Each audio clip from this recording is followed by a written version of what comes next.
Chapter 695. Happy days always passed quickly. Poplar Fruit and Fong Beibei had just spent a few beautiful days together, and now it was time for them to part. In the past 5 days, Poplar Fruit had presided over an unofficial exam, but in the eyes of more than 40 third-year French students, it was no less important than the final exam. The fiercest competition was the written exam. Yin Xingyu and Xiao Xiaowei, the two girls with the best grades in the French class, also worked hard during the holidays. Even though everyone else had made great progress, they still firmly held on to the top 2 positions.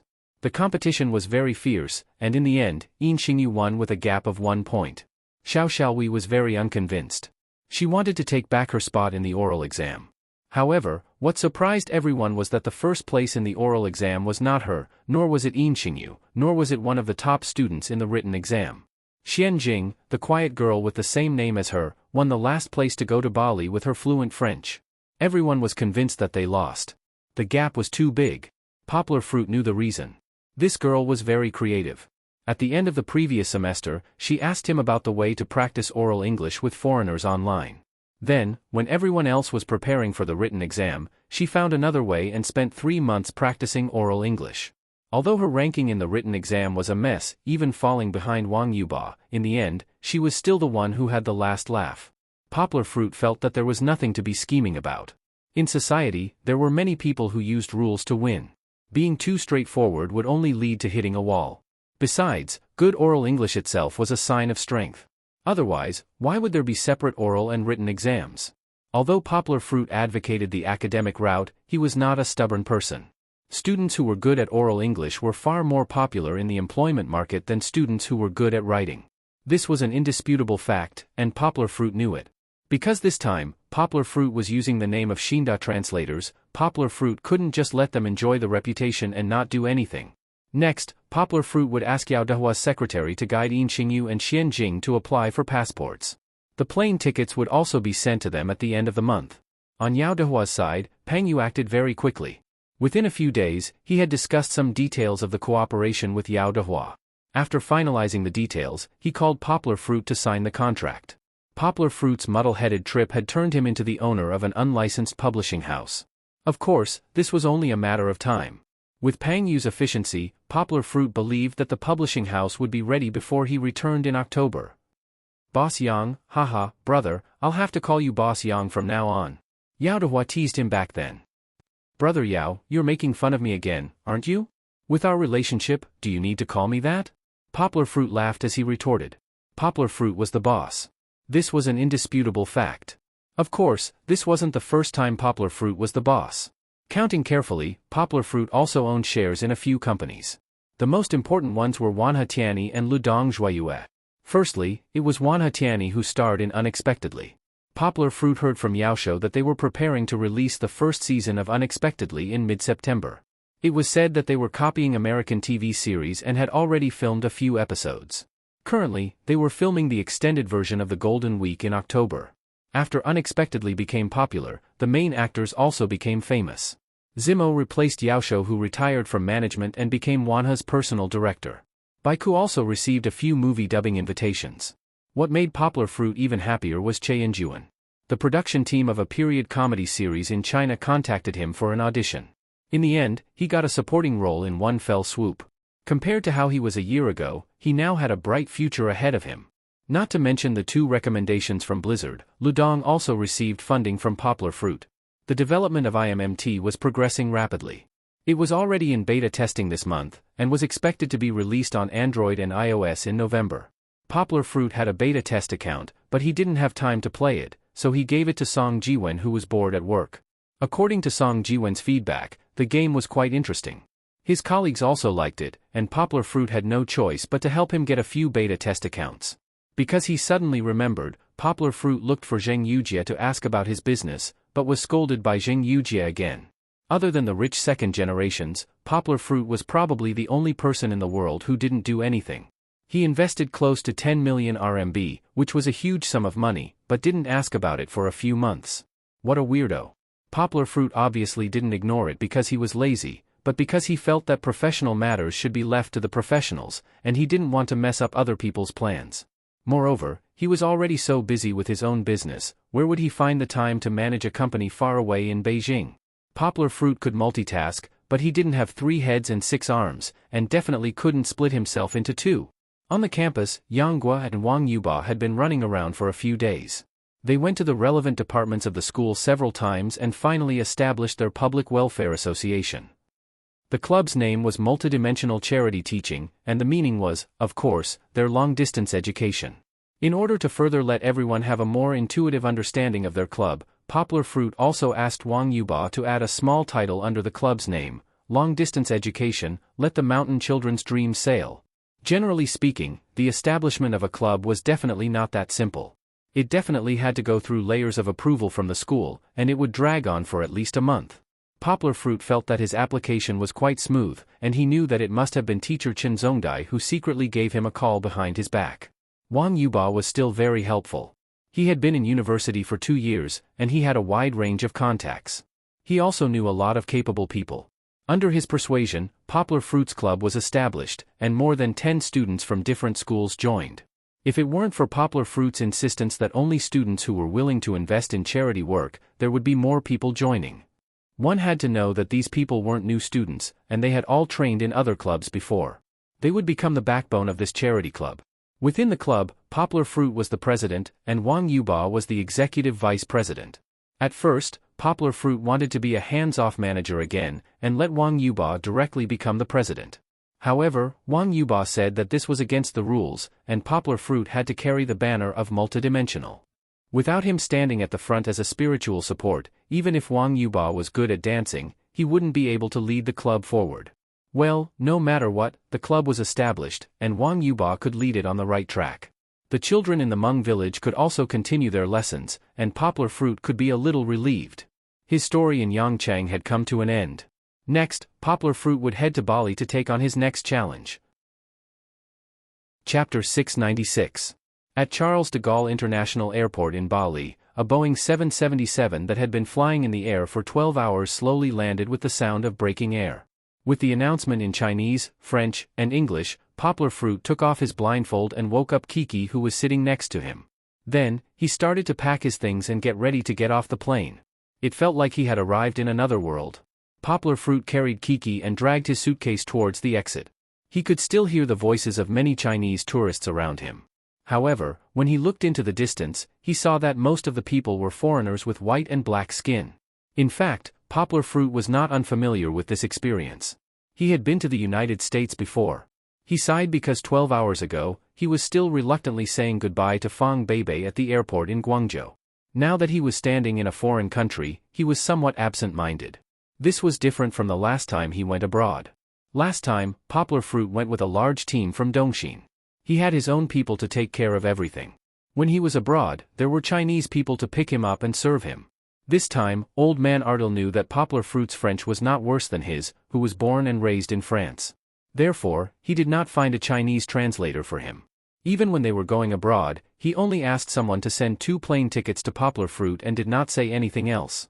Well, this made Poplar Fruit feel like he was on a brave adventure.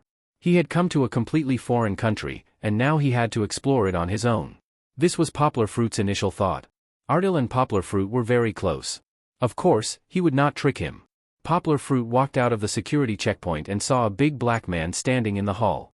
He was holding a sign with his Chinese and English name written on it. It was the driver. Poplar Fruit followed him to the parking lot. He opened the door of a Rolls-Royce. Poplar Fruit suddenly saw Old Man Ardil sitting inside. "Leon, come and sit down, haha." Ardil smiled and raised his glass to him, inviting him to sit down. Poplar Fruit shrugged and got into the car without fear. Kiki was also in his arms. "Mr. Ardil, long time no see." Poplar Fruit refused the whiskey Ardil poured for him and asked for a bottle of coconut milk for Kiki. He smiled and said, "I didn't expect that you would come to pick me up in person. You're old, you shouldn't be running around like this. You should just send a secretary to pick me up." Ardil laughed. "That won't do. You said it yourself. We are good friends. If I don't come to pick you up, it means I'm not good enough as a friend. If I wasn't worried that the paparazzi would leak your news in advance, I would have personally raised a sign to welcome you." "Haha, Mr. Ardil, you are so humorous." Poplar Fruit laughed heartily and said, "But, you said paparazzi? That's not right, is it? Paparazzi follow big stars. You're not handsome, and you're not a big star. Why would they follow you?" "Am I not handsome?" Ardil said angrily, when I was young, I was also the target of many beautiful models in the fashion industry. Audrey? Audrey Hepburn also wanted me to star in her movie. Audrey Hepburn and the Givenchy family had a complicated history. However, Ardil was really something. Wow, our eternal goddess has been invited. Well, I admit that you are still handsome even now. Poplar Fruit said with a smile. Poplar Fruit was so familiar with Ardil that he didn't mind joking with him. After joking with him, Ardil explained the situation to Poplar Fruit. In half a month, Bali would usher in the fashion industry's premier event, Bali Fashion Week.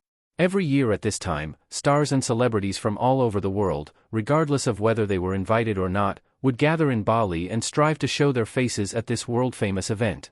This was also the busiest time for the tabloid paparazzi. They were all fighting to capture the most attractive news. What was the most attractive news? It was definitely not the clothes launched by a certain brand. That was something that only fashion magazines cared about. What ordinary people wanted to see the most was the scandals of those stars. Although I'm not a big star, I'm still a member of the Givenchy family. During this time, there are always some stars who come to visit or attend the reception we hold.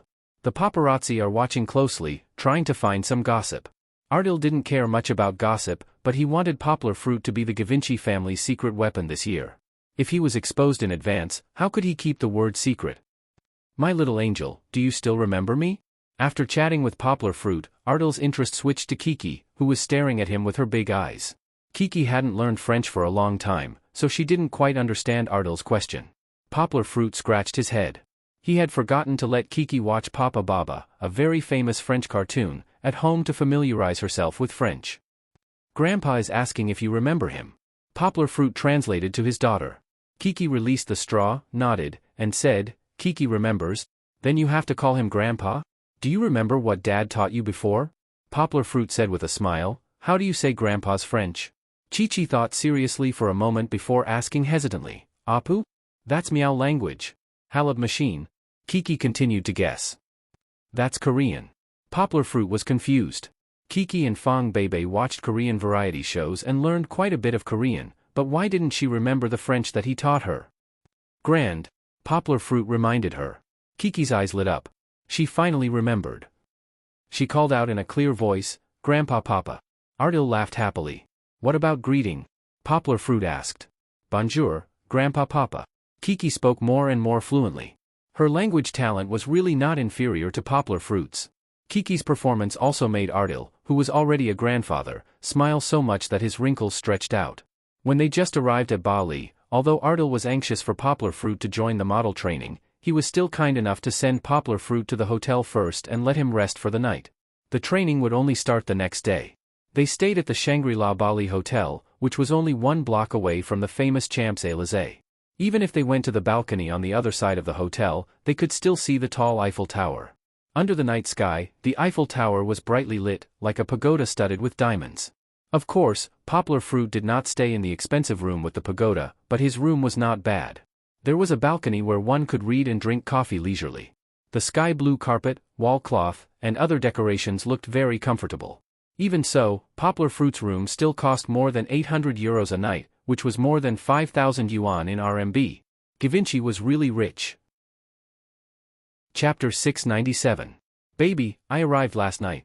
I forgot to account for the time difference and thought it would be late at night over there. Poplar Fruit laughed, and Kiki was also jet-lagged.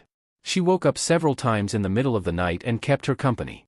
That's why I'm calling you now. Poplar Fruit was sweating profusely.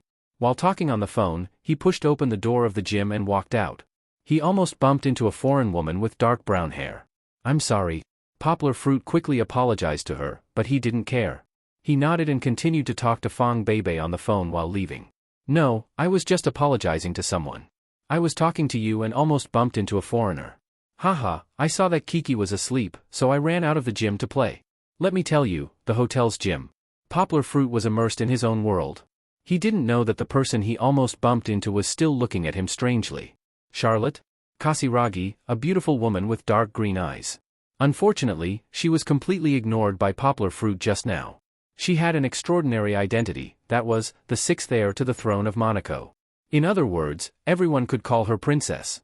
In modern society, the title of princess was not as famous as it was in ancient times when the monarchy was rampant. However, even if a princess had declined, she was still a princess. If she inherited the throne, not only would she sit on a large piece of land, not even as big as a county in China, but she would also have a net worth of more than $1.2 billion US. Princess Charlotte was very famous in Europe, not just because of her identity. Her beauty and control of fashion had made her appear on the cover of top fashion magazines many times. She was even named one of the top 10 beauties in the world in 2005. How beautiful she was not decided by others. Maybe the East and the West had different aesthetic standards. Poplar Fruit was startled and didn't feel stunned. He didn't compare, but subconsciously, he felt that this rough-looking woman was not as beautiful as his baby. Charlotte curiously stood there and looked at the back of the boy who just left. She didn't think Poplar Fruit had offended him. Although they almost bumped into each other, didn't Poplar Fruit politely apologize to her? She was curious because of Poplar Fruit's attitude towards her. That's right. That kind of disregard, as if he saw an ordinary passerby on the street, made her feel a little frustrated. To be honest, although Yanghua had an Asian face, after working out, the tight undershirt still vividly reflected his tall and strong body. No matter what, he looked like a handsome guy. Even if she wasn't tempted by him, she should be tempted by him. He must be playing a trick. Otherwise, why would he choose to create a chance encounter in this place? Princess Charlotte didn't believe that anyone would come to the gym early in the morning to work out. If she wasn't in a bad mood because her mother, Princess Caroline, the Grand Duke of Monaco, suddenly asked her to reconsider her marriage a few days ago, she wouldn't have avoided the bodyguards for several days and come to the empty gym in the morning to vent her anger. That must be the reason. Princess Charlotte thought self-righteously. She smiled coldly, went back to the gym and locked the door. Her pride didn't want to believe that a man would completely ignore her, even if he was an Asian man. Poplar Fruit had no interest in understanding the complex thoughts of a foreign woman who just passed by. He was talking to Fong Beibei about his feelings in Bali. The balcony is also very beautiful. Poplar Fruit said with a smile, it's full of beige houses and green sycamore trees. If there's a chance, I'll definitely take you here for a walk. Don't worry, in Bali, with Mr. Ardil, we have a foundation. When we come here, someone will take care of us, haha. Okay. Fong Beibei said happily. How was your class today? Poplar Fruit asked, did the teacher agree to your grouping? Agreed. Fong Beibei nodded and said, but, we're still hesitating on whether or not we should give everyone a copy of the secret book. Brother Wang Di said not to give it to us, but Sister Shenhong said that if you agree, it's okay to give it to everyone, because we're all competing with those foreign universities. If one more person wins the prize, it's also a collective honor. What do you think? Poplar Fruit asked with a smile. I think. Fong Beibei said softly, I think that if there's something good, it should be shared with everyone.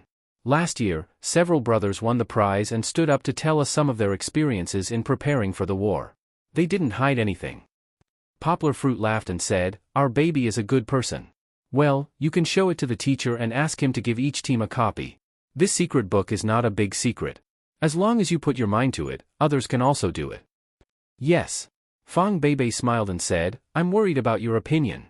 Otherwise, I would have shared it with everyone. I'm also worried that if we win the prize, our brothers and sisters will think that we're too selfish. As they chatted, the topic returned to Poplar Fruit. Fong Beibei said with a smile, Uncle, how is your model training? Do you have to walk around on the T-shaped stage? Poplar Fruit said, I don't know. I read the basic introductory book. It seems that I have to shape first, and then practice my eyes, expressions, standing posture, steps, and so on. I'm dizzy after reading it. It's only been 2 weeks. Can you meet their expectations? Fong Beibei asked worriedly. It's only a short time. I read on the internet that those models have been training for a long time. Well, I also read that many European models are found in South America. They have been training since they were young. I can't compare with them. Poplar Fruit laughed and said, I guess Ardil also wants me to walk on the T-shaped stage as a surprise attack. Da Vinci has so many famous models. I can just blend in with them. No way.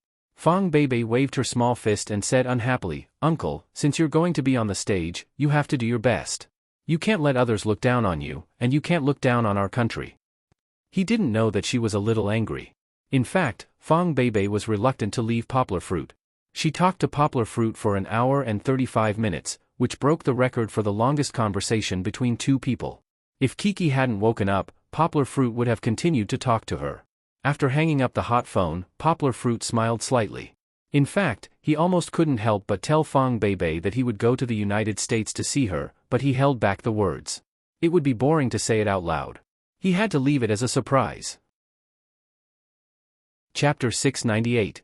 It was almost 10 o'clock, but no one came to pick him up.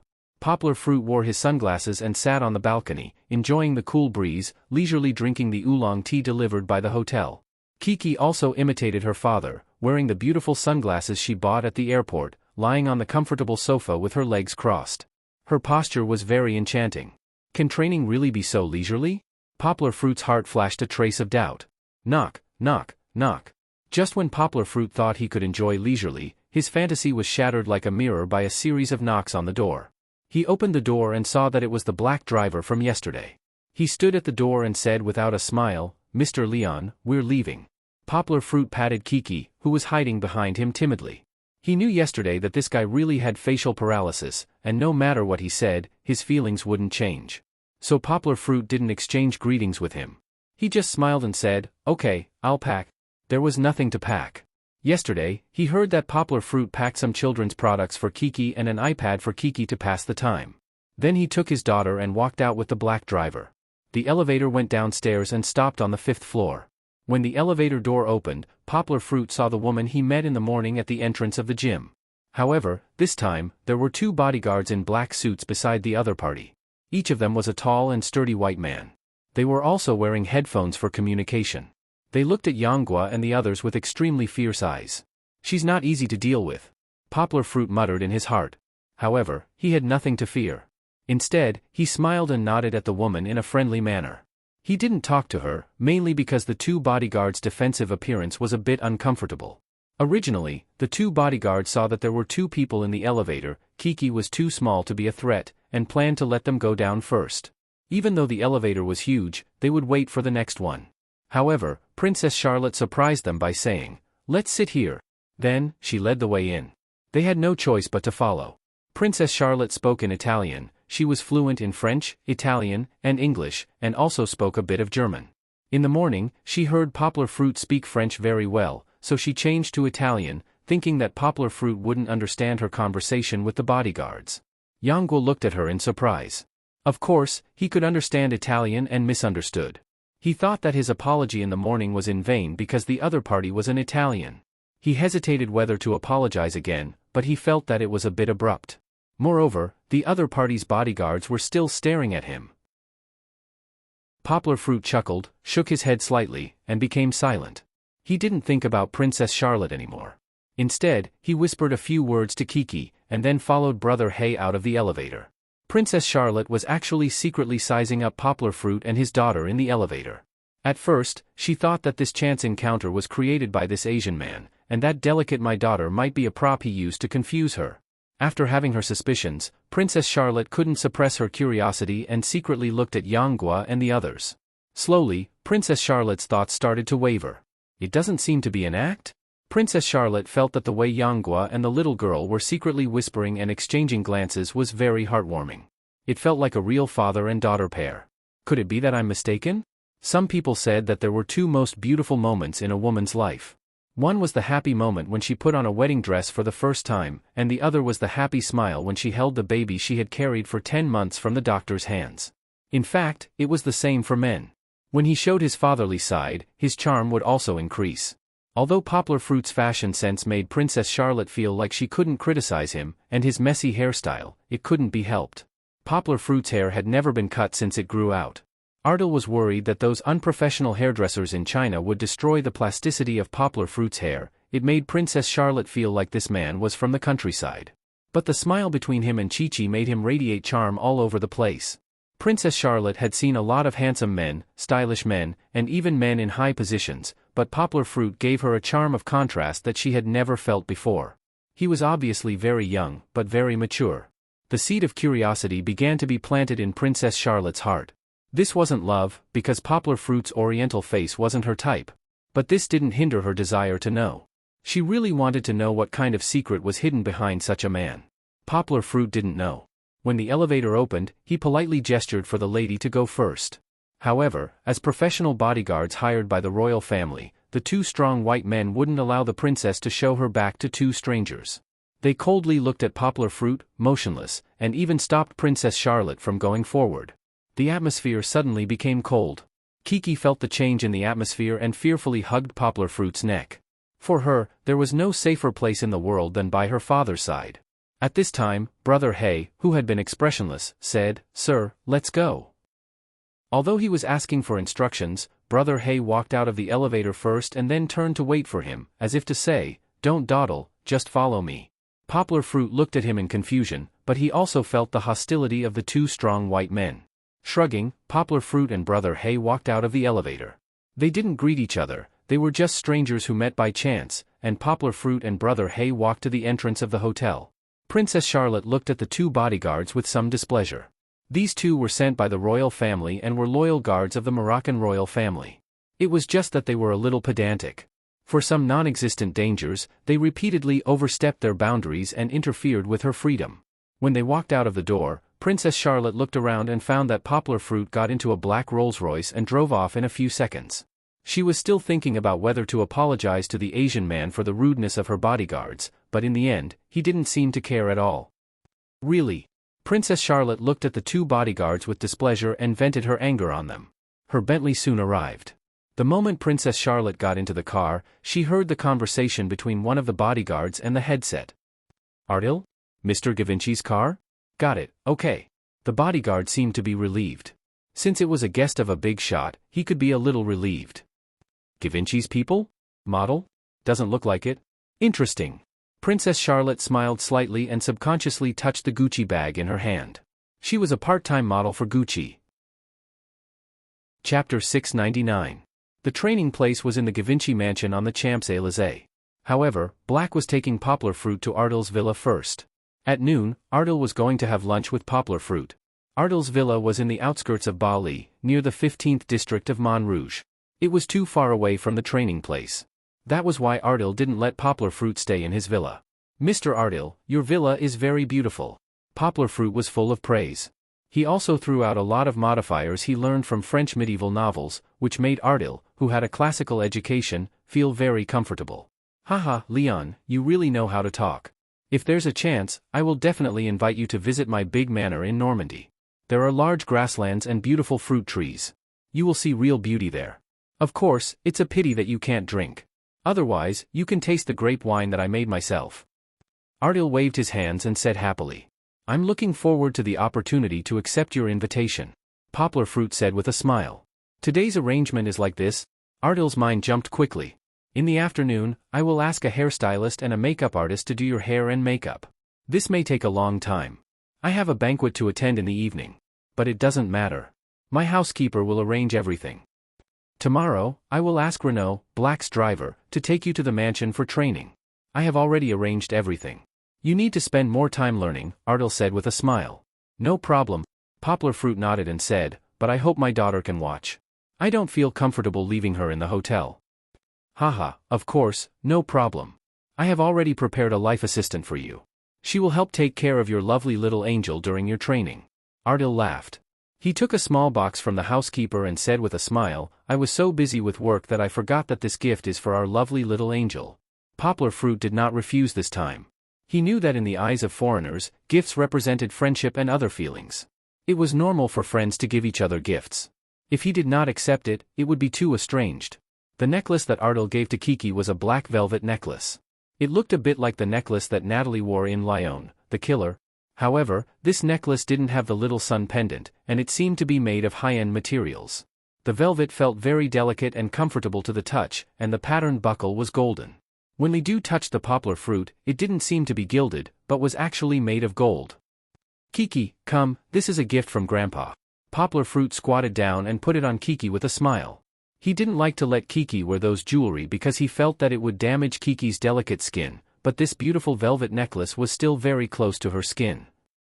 "This is a new accessory that we launched earlier this year.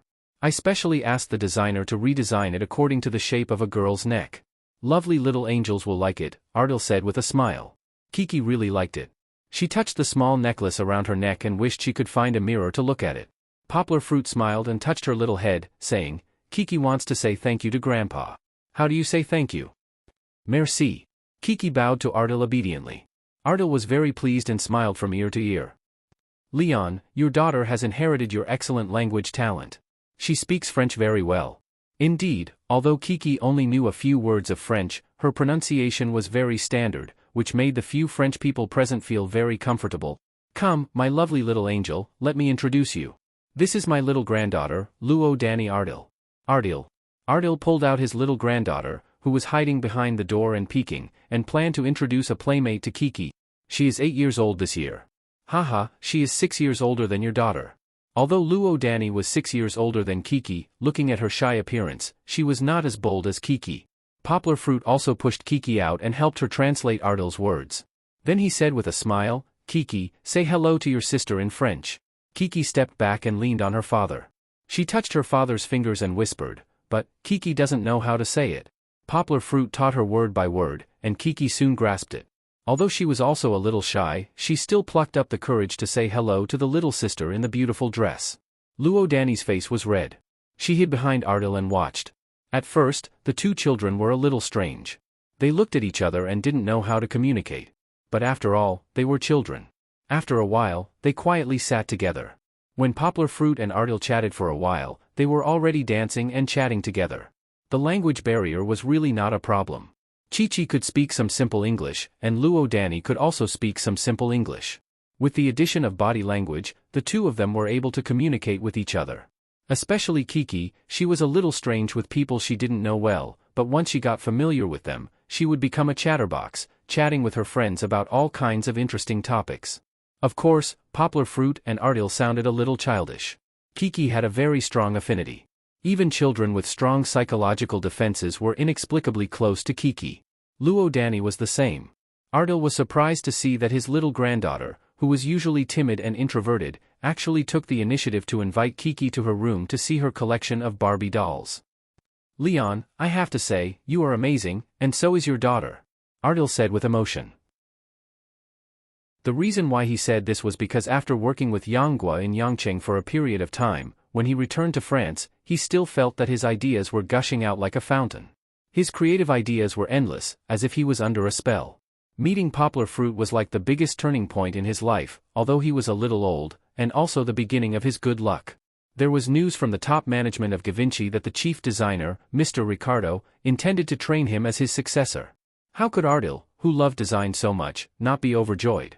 Maybe it's not me who is amazing? Poplar Fruit smiled. In fact, I didn't help you much. If you think it's you, then I think it's Kiki. Poplar Fruit pointed at Kiki, who was walking out with Luo Danny, and laughed. Don't forget, it wasn't me who helped you find the splash ink design, it was her. Chapter 700. Poplar Fruit was not praising himself. His feelings were completely objective. The makeup artist's nimble hands and magical makeup skills made Poplar Fruit's facial lines look even more handsome. Compared to the sleepy look from before, his face now looked much more three-dimensional. It made Poplar Fruit's originally good-looking high nose bridge and soft cheeks look even better. His eyebrows were trimmed and were as thick as before. However, they were more well-proportioned and looked less messy, making him look even more handsome. Poplar Fruit's eyelashes were considered long among men. The makeup artist did not do anything to them. Instead, she used a white eyeliner pencil to draw on them. Not only did it have a brighter effect, but it also made Poplar Fruit's eyes, which were as deep as the starry sky, look even more spirited. Poplar Fruit's skin was originally fairer. This was something that even Poplar Fruit himself did not understand. He often basked in the sun because of his training, but no matter how much he basked in the sun, his skin was still very fair and smooth. Sometimes, even Fong Beibei was very jealous. The makeup artist applied some matte foundation on his face to make his skin look even more masculine. Poplar Fruit's lips were thinner and looked like those young hunks from South Korea. This conflicted with his physical toughness, so the makeup artist added some contours and applied a natural-colored lipstick. This made it look slightly thicker and also enhanced Poplar Fruit's sunny temperament. Of course, there were many details that Poplar Fruit could not see, but overall, it did improve his appearance by a lot. Coupled with the British-style curly hair that was done beforehand, Poplar Fruit felt like he was a completely different person. He was so handsome that Poplar Fruit himself could not open his eyes. Alright, saying that he was the most handsome man in the East was a bit of an exaggeration. Perhaps he could be ranked in the top 10 of the current Asian male celebrities and celebrities. Clothes. And clothes. The hairstylist nagged, the clothes you're wearing are too degrading. I really don't understand how you chose them. They're so ugly. No, I have to call Ardil back. I can't let these damn clothes ruin everything for us. Poplar Fruit's expression kept changing.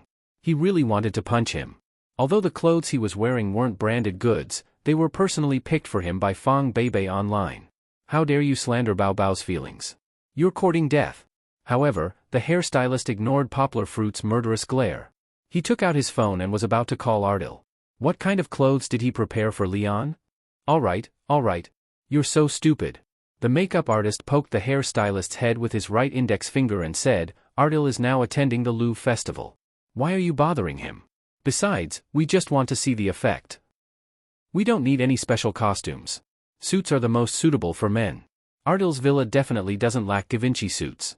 The two hurriedly ran out to ask the housekeeper for the suits, leaving Poplar Fruit alone in the dressing room. Looking around, Poplar Fruit wanted to scratch his head, but he was afraid of ruining his hairstyle. He rolled his eyes, ran to the place where he left his bag, and took out his phone. Seeing that there was no one around, Poplar Fruit happily took all kinds of selfies in front of the mirror. Selfies really didn't matter if it was a man or a woman. Even Poplar Fruit couldn't help but feel proud when he saw how handsome he looked after the makeup. He thought to himself, take a picture and show it to Bao Bao tomorrow. After a while, the two hurriedly ran back. They pulled Poplar Fruit and ran to the cloakroom. This cloakroom was not for Ardil's own use. It was specially used to store Givenchy's designs. Sometimes, designers also needed to appreciate other people's works to find inspiration. How is my daughter? Poplar Fruit broke free from the two workaholics and asked the housekeeper. Everything is fine, sir. The housekeeper bowed and said with a smile, after dinner, she will play with the young master in his room. Please don't worry. Oh, okay. If she's sleepy, please take care of her for me. Kiki usually goes to bed around 8:30 to 9 o'clock, Poplar Fruit said with a smile. I'm worried that she won't be able to see me and won't want to sleep. No problem, sir, the housekeeper said politely. The butler said politely, do you need us to send food over? You've already missed dinner time. Ah, what dinner? The hairstylist shouted impatiently. Is it more important to try on clothes or to eat? After that, the two dragged Poplar Fruit away again. Poplar Fruit could only stay with them on an empty stomach. A white shirt. Only a white shirt, which has the highest requirements, can match your temperament. The hairstylist rummaged through the clothes hanging in the cloakroom, then came out of nowhere. Poplar Fruit took the clothes and looked around, trying to find a fitting room to change. Ah, what are you thinking about? Just change right here. The hairstylist urged. Poplar Fruit looked at him speechlessly. You're shy now? We don't mind. Why do you mind? The makeup artist also came over with a pair of trousers, covering her mouth and laughing. Wrong. It's because you don't mind at all that I mind. Poplar Fruit complained in his heart. In the end, Poplar Fruit changed on the spot. The two curvy women were much better now. At least they wouldn't stare at his abs as if they were prey. The fabric of the clothes was really good. Although it didn't look much different from a normal shirt, the smooth and soft feeling brought by the poplin made Poplar Fruit feel that he didn't want to wear a normal shirt anymore. No, the sleeves are too long. Take it off, take it off. The hairstylist went back. The makeup artist took the opportunity to let Poplar Fruit try on the charcoal gray flannel trousers he picked. The two ran back and forth more than 10 times. The clothes that Yanghua threw aside were no less than 20. In the end, they nodded their heads in satisfaction. A slim-cut white shirt with metal buttons, a striped round-necked vest that covered the lower edge of the shirt collar, a double-breasted jacket with real leather sleeves, motorcycle trousers with real leather legs, and a pair of black smooth calfskin boots with white stitches. Handsome. This is the masculinity I want. This is the sunshine I want. The makeup artist seemed to have gone limp. He said with a sobbing tone, Are you a prince from the East? How can you look like a noble in motorcycle trousers? No, I think you're a professor in a university. No, you should act as 007. Only you can save the world like a medieval knight. His trembling words were already somewhat incoherent. They had never done clothing matching before, but for the first time, they felt a suffocating sense of accomplishment. Chapter 701. In fact, Poplar Fruit felt that the clothes they chose were not as good as the ones Ardil had designed for him.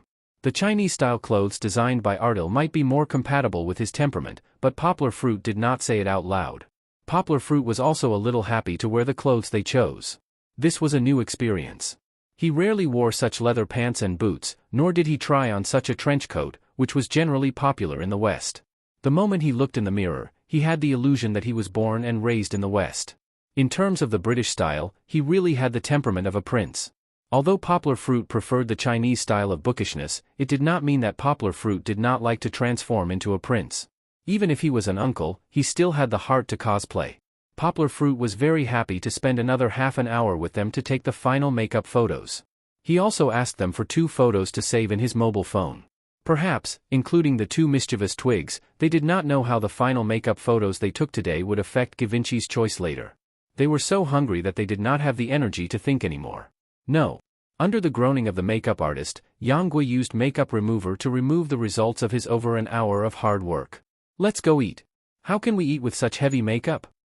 Poplar Fruit laughed. Although he looked good with makeup, Poplar Fruit still preferred to wear no makeup.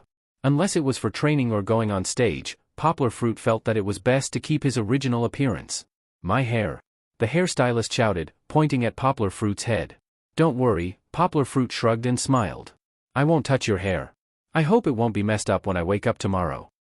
No, I'm going to ask Ardell to do your hair and makeup while you're at the fashion week. The makeup artist clenched his fists and said, You are the most beautiful piece of art given to us by God. I won't allow anyone to ruin you. Is there a need to be so exaggerated? Poplar Fruit smiled indifferently, then pointed at the food on the table that the chef had remade and said, Aren't you guys going to eat? Such delicious caviar, I'm going to finish it. Perhaps Poplar Fruit didn't know about the reputation of the Wan duo in the makeup industry. Not only were they from Ardell, but they were also the exclusive hairstylists and makeup artists of the Givenchy family. They were also the top hairstylists and makeup artists who had once served the Grand Dukes and Princes of France. In recent years, they had been poached by the Givenchy family with a high salary. At this moment, Poplar Fruit only had eyes for the French delicacies on the table. As a gourmet and a foodie who had been hungry for a long time, Poplar Fruit had no time to talk to them. He just waved his knife and fork and started to eat heartily. The Wan duo couldn't stand it anymore, so they nagged Poplar Fruit again. Leon, you're using the knife and fork in the wrong way. This will ruin your noble image. After working together for an afternoon and an evening, the two of them had become familiar with Poplar Fruit.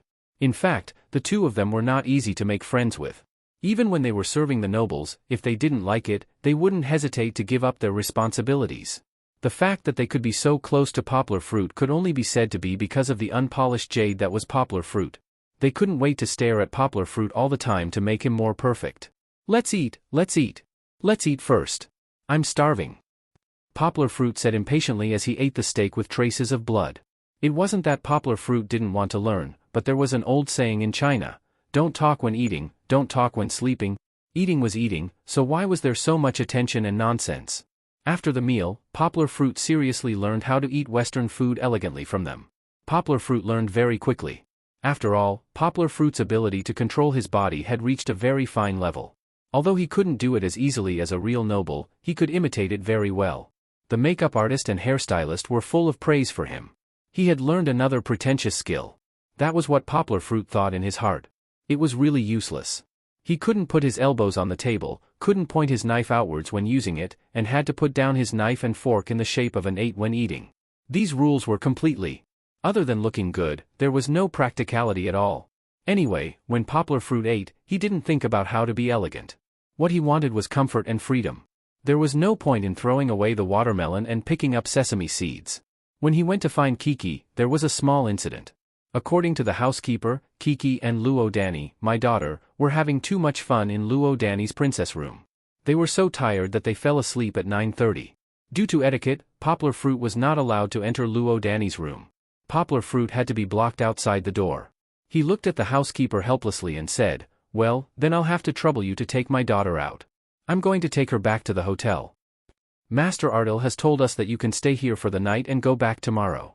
The room has been prepared for you. The housekeeper bowed and said humbly, The young master likes your daughter very much. She is allowed to rest in the young master's room. Although he knew that the housekeeper meant well, why did the housekeeper's words sound a little uncomfortable? Maybe he wasn't used to these aristocratic styles? Poplar Fruit had read similar dialogues in some medieval novels, but it didn't mean that he could accept these disgusting rules. Anyways, Ardell had gone to the Louvre Museum in the second zone to attend some kind of banquet. He wouldn't be back for the whole night. Her other two new friends had also gone back to their own little world. Yang Guo wasn't in the mood to stay here alone anyway. No, thanks. I want to go back to the hotel. I have to attend the training tomorrow morning. If I spend the night in the villa, I won't be able to arrive on time tomorrow. Poplar Fruit said with a smile. I wonder if Mr. Renault has rested? In the end, the housekeeper asked the housekeeper to take Kiki out of the room. Then, the housekeeper arranged a car to send Poplar Fruit back to the hotel. When Poplar Fruit returned to the room, it was already 1 o'clock in the morning. Poplar Fruit helped Kiki change into comfortable pajamas, then took a shower and went to bed.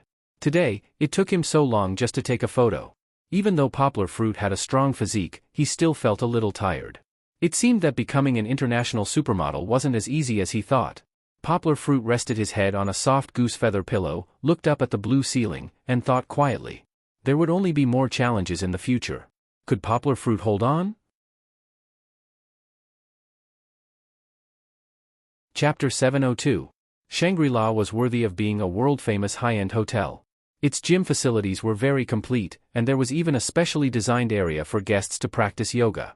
Poplar Fruit could be said to be extremely satisfied with the gym because the space was big enough and the equipment for training strength was good enough. It was more to his taste, and it made him feel very comfortable. The main reason was that when he came over at 4:30 in the morning, there was not a single person in the gym. No matter if he was running, playing with dumbbells, or practicing boxing, no one disturbed him. This feeling of booking the entire gym was really good. Generally, Poplar Fruit would only sweat after high-intensity exercise. When he trained at 6 o'clock, his whole body was dripping with sweat, but his body felt very good, as if he had done a full-body massage. When he woke up earlier, he sent Fong Beibei a few photos of himself from yesterday on WeChat. At that time, Fong Beibei was still in class, so she didn't reply in time. Now that he was done training, Poplar Fruit picked up his phone and looked at it. There were a lot of notifications. It seemed that his photos also shocked the baby. Wiping his hair with a white towel, Poplar Fruit looked down at his phone, and the corners of his mouth couldn't help but curl up. Fong Beibei's replies were also very interesting. Ah. Poplar Fruit looked at his phone as he opened the door of the gym. When he was about to step out, he suddenly heard an ear-piercing scream. Princess Charlotte was very annoyed today. Because she attended a banquet yesterday, she woke up late in the morning, and her behavior of sneaking into the gym was discovered by the bodyguards. Although they didn't stop her, she once again lost her freedom. There was a tail following her. Just as she angrily walked to the gym and was about to push the door opened without warning, and then a hairy white head suddenly appeared in front of her. Alien. Princess Charlotte suddenly saw this scene in anger, and her mind went blank, and she cried out in horror. Poplar Fruit was also shocked. He didn't know that his appearance with a white towel and his head lowered would make people mistake him for an alien. When he looked up, his expression tightened. There was no problem with Princess Charlotte. They had met twice yesterday and could be considered acquaintances. The first time was like today, they had almost bumped into each other. However, behind her was a white bodyguard that he had seen in the elevator yesterday. He didn't know if it was because of Princess Charlotte's scream, but he reflexively pulled out a gun from his waist. When Poplar Fruit saw that the black Glock was about to raise its head, his breathing suddenly stopped. Princess Charlotte was still in shock. She saw the white thing in front of her shake and then disappear. Behind her, there were sounds of fighting. Poplar Fruit dodged the woman in front of him, and then jumped. Before the bodyguard could react, Poplar Fruit performed a standard military grappling hand. There was nothing special about Poplar Fruit's moves. Any Chinese Special Forces soldier could perform them, but he was fast. Poplar Fruit did not give the other party a chance to pull the trigger. His finger was stuck on the bodyguard's pulse, and with a squeeze, the bodyguard's hand holding the gun instantly went numb, and the Glock fell to the ground. Roar! The white bodyguard, who was as strong as a polar bear, was a top bodyguard serving the royal family. He still had some skills. The moment his wrist was locked by Poplar Fruit, he reacted and roared, then swung his left elbow backward. That elbow, which was as big as Poplar Fruit's knee, was very frightening. If an ordinary person was hit by it, they would probably have a concussion. However, although Poplar Fruit was not very strong, he was completely superior to him in terms of strength. Friend. Poplar Fruit stretched out his other hand to grab his elbow, and shouted in Italian, misunderstanding. Although he knew Italian, his mother tongue was French. The white bodyguard was not in the mood to translate Poplar Fruit's words. He was shocked and angry. He could not believe that his muscles, which were thicker than Poplar Fruit's by more than one size, were so easily subdued. Of course, he did not only have one way to attack as he came from black water. He forcefully knocked his boots on the ground, and with a flash of light, a dagger-like blade popped out from the heel of his boots. Yang Guo was vigilant at all times. When the bodyguard was lying on the ground and swinging his leg like a scorpion, he felt the wind behind his head. Poplar Fruit locked his hand, jumped forward, and dodged the blade on the white bodyguard's boots. Then, he quickly hooked the white bodyguard's thigh with his leg and sat back down. This time, Poplar Fruit completely locked the white bodyguard's hand and leg joints. Unless he was a rubber man who had eaten the devil's fruit, it was impossible for him to break free from Poplar Fruit's hands. The mobile phone that had just been removed by Poplar Fruit happened to fall at Poplar Fruit's feet. Poplar Fruit did not have the spare hand to hold a gun at the moment, so he had to step on it with one foot. He turned his head and said to the frightened woman in Italian, "Hey, ma'am, I'm really sorry for scaring you just now. Please explain to your bodyguard that this is a misunderstanding, okay?" Princess Charlotte was scared silly. She asked in her native French, What are you going to do? Why is she speaking French again?"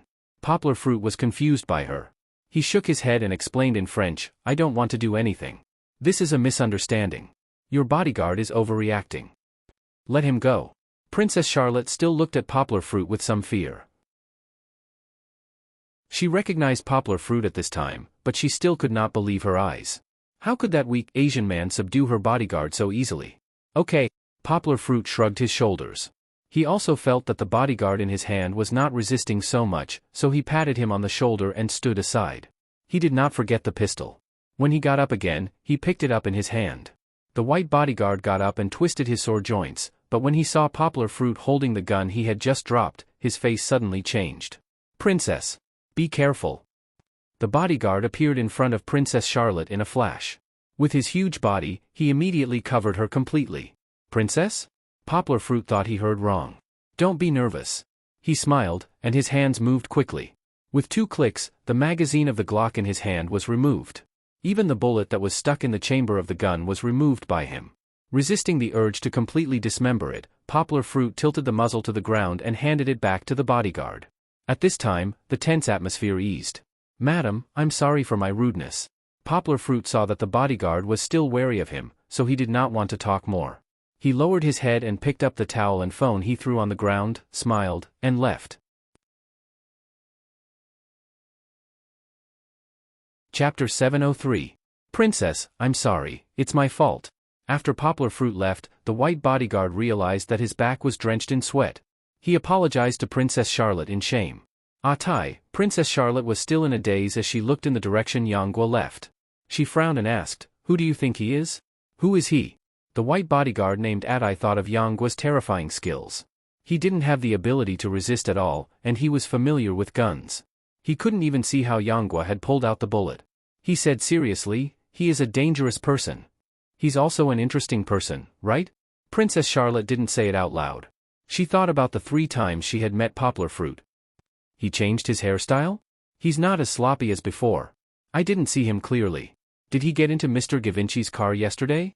Princess Charlotte thought for a moment and asked. Yes. Should we get someone to check his background? Atai put the Glock back into his holster and covered it with his jacket. Let's check it out. Princess Charlotte's eyes sparkled with curiosity. I want to know what kind of person you are. Fluent in foreign languages, a good figure, and fatherly love. Oh, right, he can speak Italian. Princess Charlotte felt a little ashamed. It seemed that the Italian language she had deliberately changed yesterday was a ridiculous play in his eyes. This man's smile is so evil. Princess Charlotte thought about Poplar Fruit's strange smile and began to feel unhappy. Poplar Fruit didn't know that his imitation of a gentleman's smile in order not to embarrass his countrymen was misunderstood.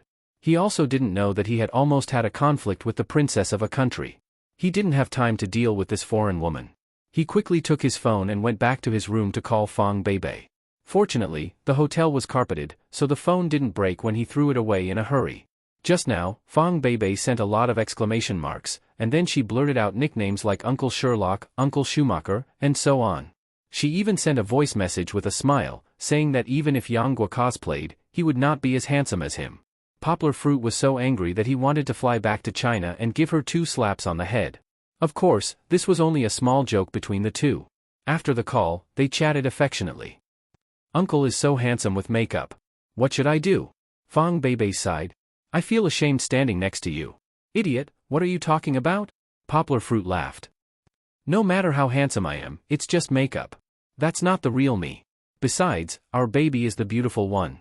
She looks like a fairy. I'm the one who's not worthy of you, right? The two chatted for an hour, and in the middle, Kiki got up. The little girl was probably still immersed in yesterday's language environment, so she spoke a foreign language mixed with French to her father. Poplar Fruit turned on the speaker, so Fong Beibei was confused by Kiki's foreign language.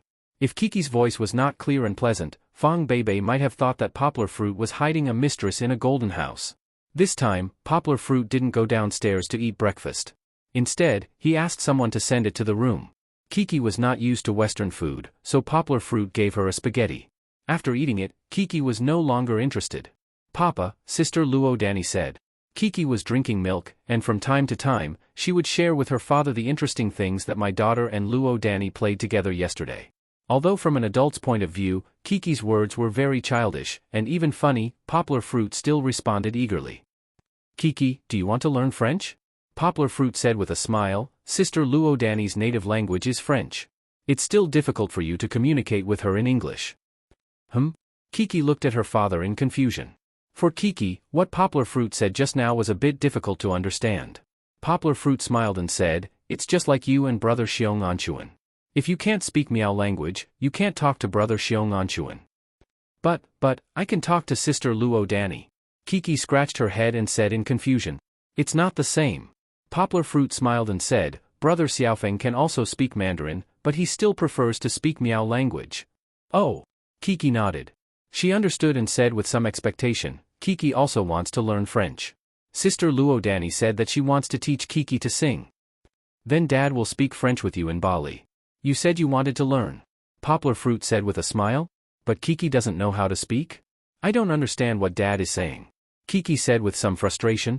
"Don't worry, Dad will slowly explain and analyze it to you." Poplar Fruit comforted her. On_na_rain_sans_mal. Kiki put her hands on her knees and obediently waited for her father to explain it to her. "This sentence means that if you don't pay, you get nothing. On is our." Poplar Fruit patiently explained it to his daughter until Brother Hay's driver, Renault, arrived. "Everything is ready.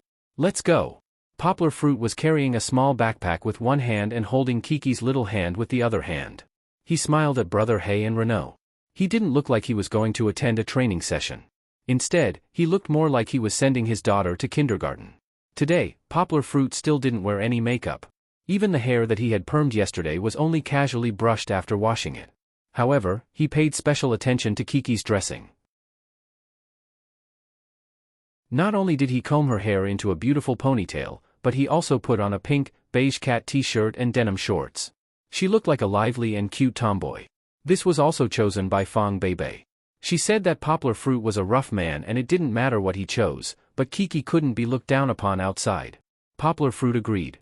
After getting in the car, Poplar Fruit was surprised to see that there was another person in the car.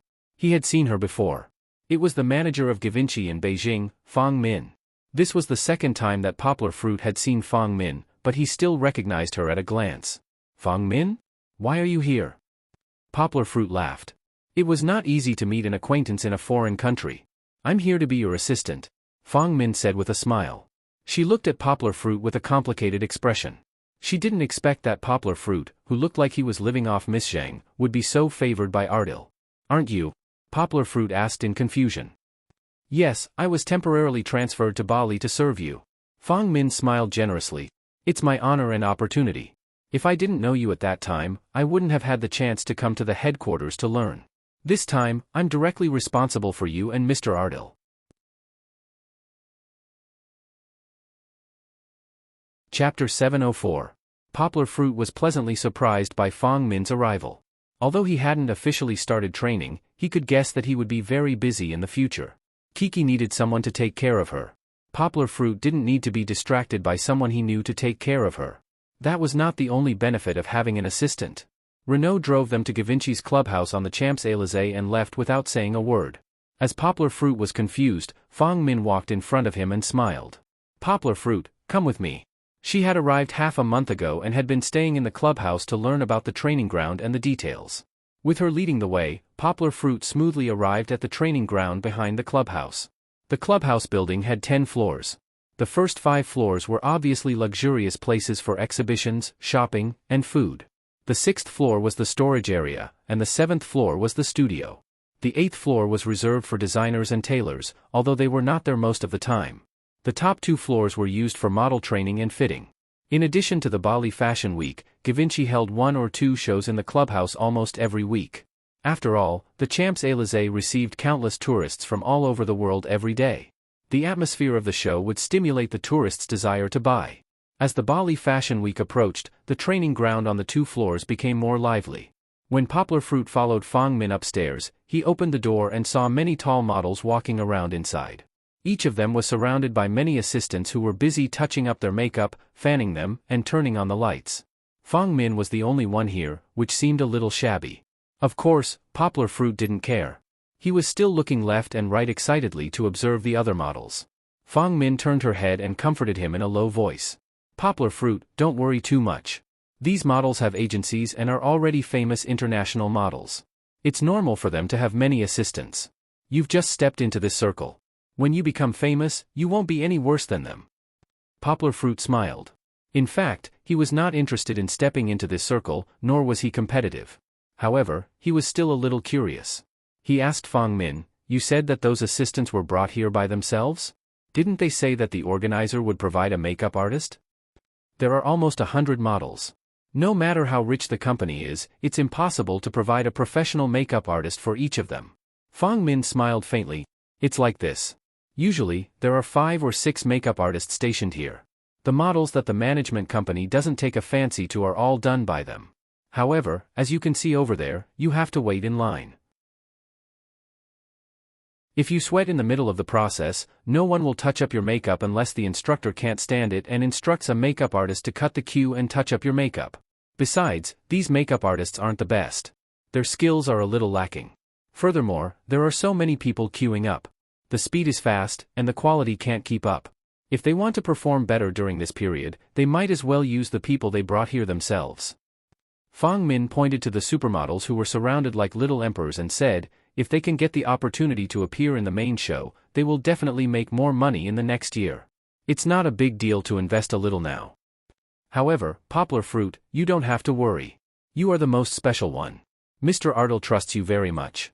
No matter what others do, you can wear his clothes and appear on the runway in the main show." Fong Min winked at him slyly and said, "However, don't tell others. Otherwise, there will be a lot of rumors."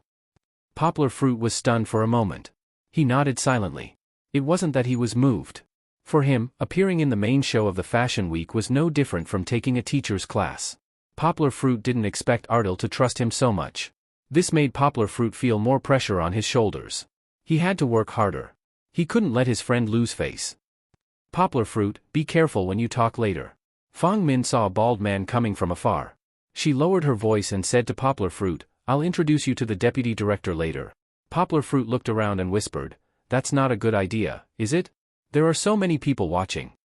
Poplar Fruit knew that he would be burned to death by jealousy if he blatantly tried to build a relationship with Ardle in front of so many people. "I know it's not a good idea, but he told me before that when you come here, I must take you to him. He will personally guide you." Fong Min said helplessly, "Anyway, you are destined to not be able to keep a low profile. You might as well." She didn't finish the rest of her words. Poplar Fruit knew that she had nothing to lose. Well, it could be called cutting off all means of retreat. "Mr. Jacques, good morning."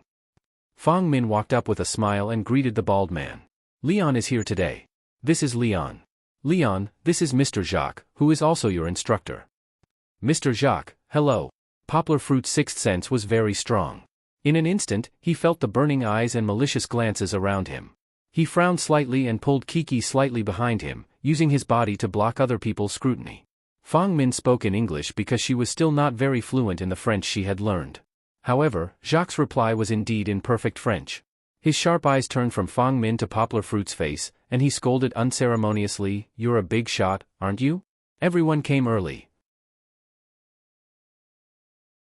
Why are you the only one late? Do you want everyone to wait for you?" Fong Min had a hard time listening, but she still understood words like late. Fong Min was anxious. She was about to go up and defend Poplar Fruit. Because it wasn't Poplar Fruit's fault at all. Today was Poplar Fruit's first time here, and he didn't know what time to gather. If anyone was to blame, it was the driver's fault. Poplar Fruit pulled her back. He was in a good mood. His posture was a little humble, but he was definitely not obsequious. Nodding, Poplar Fruit smiled faintly and said, "Understood, Mr. Jacques. Next time, I'll come earlier." Regardless of whether Jacques was deliberately targeting him or not, there were already so many models present when he arrived. It was obvious that he was too late. When he took the car in the morning, Poplar Fruit found that it actually took less than 20 minutes to walk from the hotel. There was no need for a car to pick him up. Poplar Fruit planned to walk earlier next time. Jacques raised his eyebrows, which made his bald head look funny. He didn't expect Poplar Fruit to give in so easily. He snorted and said, "I hope you'll practice hard. If you don't pass the most basic assessment, even if it's your relationship with Ardil, I won't let you go." Chapter 705. Not knowing why Jacques was so hostile to him, Poplar Fruit chose to tolerate him for the time being. It wasn't that he was afraid, but in Poplar Fruit's life creed, if he didn't have the confidence, he would never put himself in a difficult position. "I will learn seriously, Mr. Jacques," Poplar Fruit said seriously. Jacques couldn't get angry anymore. After all, Poplar Fruit was recommended by Ardil. He could say a few words if he was unhappy, but if he continued to scold him, it would be like slapping Ardil in the face. Jacques snorted, waving to a dark-skinned middle-aged woman. "This is Barbara. She will be in charge of your physical training. Go to the innermost field. Don't stay here and disturb other people's progress." Wasn't he going to teach him personally? Poplar Fruit thought Jacques valued him very much. However, Poplar Fruit didn't want Jacques to teach him. This person had a problem with him. If Jacques were to teach him, Poplar Fruit was worried that he wouldn't be able to learn anything. Inside, it was good. There would be less attention, and he could have some peace. Poplar Fruit nodded, then bowed slightly to Barbara's physical training teacher and said with a smile, "Barbara, I'm looking forward to learning from you." Barbara looked like an African, and her hair was braided in rows. However, as soon as she opened her mouth, Poplar Fruit felt that he had guessed wrong. Her accent was very pure, and according to Poplar Fruit's research, she had a scholarly accent. After staying in school for a long time, she had a very scholarly feeling. "I will teach you seriously." Unexpectedly, Barbara didn't have the arrogance of Jacques. She even looked a little scared. "Let's work hard together." Jacques left without looking back. Barbara said goodbye to Poplar Fruit and went to the innermost field for Poplar Fruit to prepare. After Jacques left, the discussion became louder. Their hostile gazes, which were originally concealed, began to shine brightly as they unscrupulously swept their gazes over Poplar Fruit. "Who are you? What a big shot. You don't even look like a model, yet you want to be a model? Since when did our circle become so vulgar? He seems to be an Asian, right?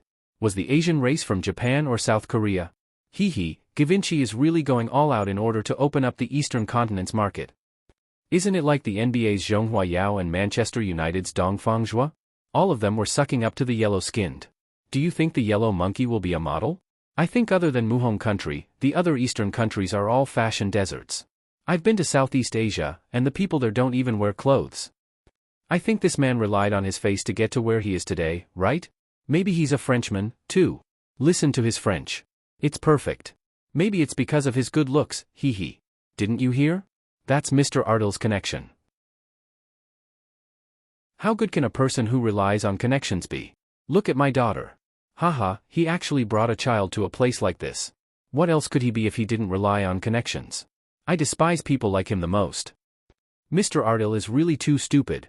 Shoo, be careful not to let others hear you. Let's see how he embarrasses himself.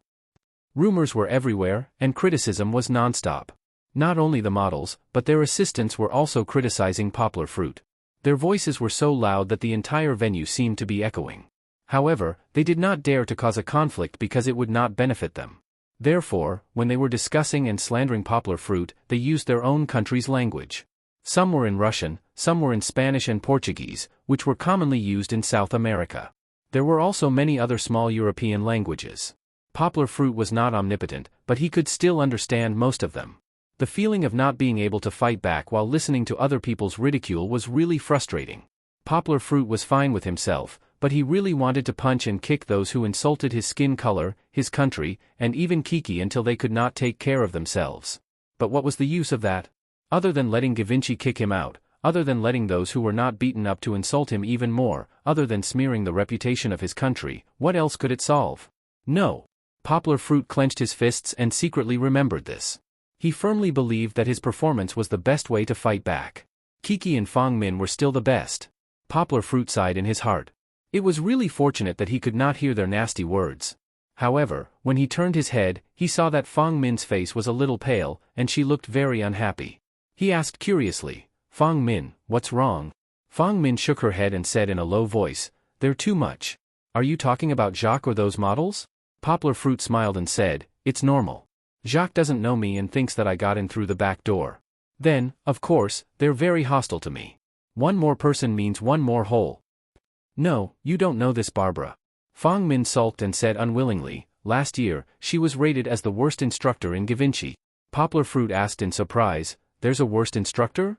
They were the ones who rated her in private. Fang Min shook her head and said, "I heard that Barbara is the black version of Zhao Kuo. She has a lot of theories, but she can't teach good models." "How did you know?" Poplar Fruit asked curiously. "How did she know so much gossip?" "Didn't I come half a month early?" Fang Min sighed and said, "You already have a poor foundation. I thought the bald guy would give you special guidance for Mr. Ardle's sake. I didn't expect him to be so ruthless." Fang Min was a talent. She was serious and had a way of doing things. She came half a month early to help Poplar Fruit and asked about the relationships of the people in the hall. Even if Yang Guo were to find another assistant, she probably wouldn't be able to find such a good one. Poplar Fruit thought differently from Fang Min. He wouldn't let other people's bad comments about Barbara affect his mood. No matter how bad Barbara was, how bad could she be when compared to Givenchy? Besides, Poplar Fruit was a model with no foundation. What was the difference between a perfect instructor and an 80-flawed instructor? In Poplar Fruit's opinion, Barbara was more suitable for him than the others. No matter how good her ability was, Poplar Fruit felt that he could learn more from her because of her sincere attitude. "Didn't you look down on me and Barbara? Then the two of us, the worst combination, will produce the best results for you to see. Don't think too much." Poplar Fruit smiled and said, "Let's go. Don't let my new instructor wait too long."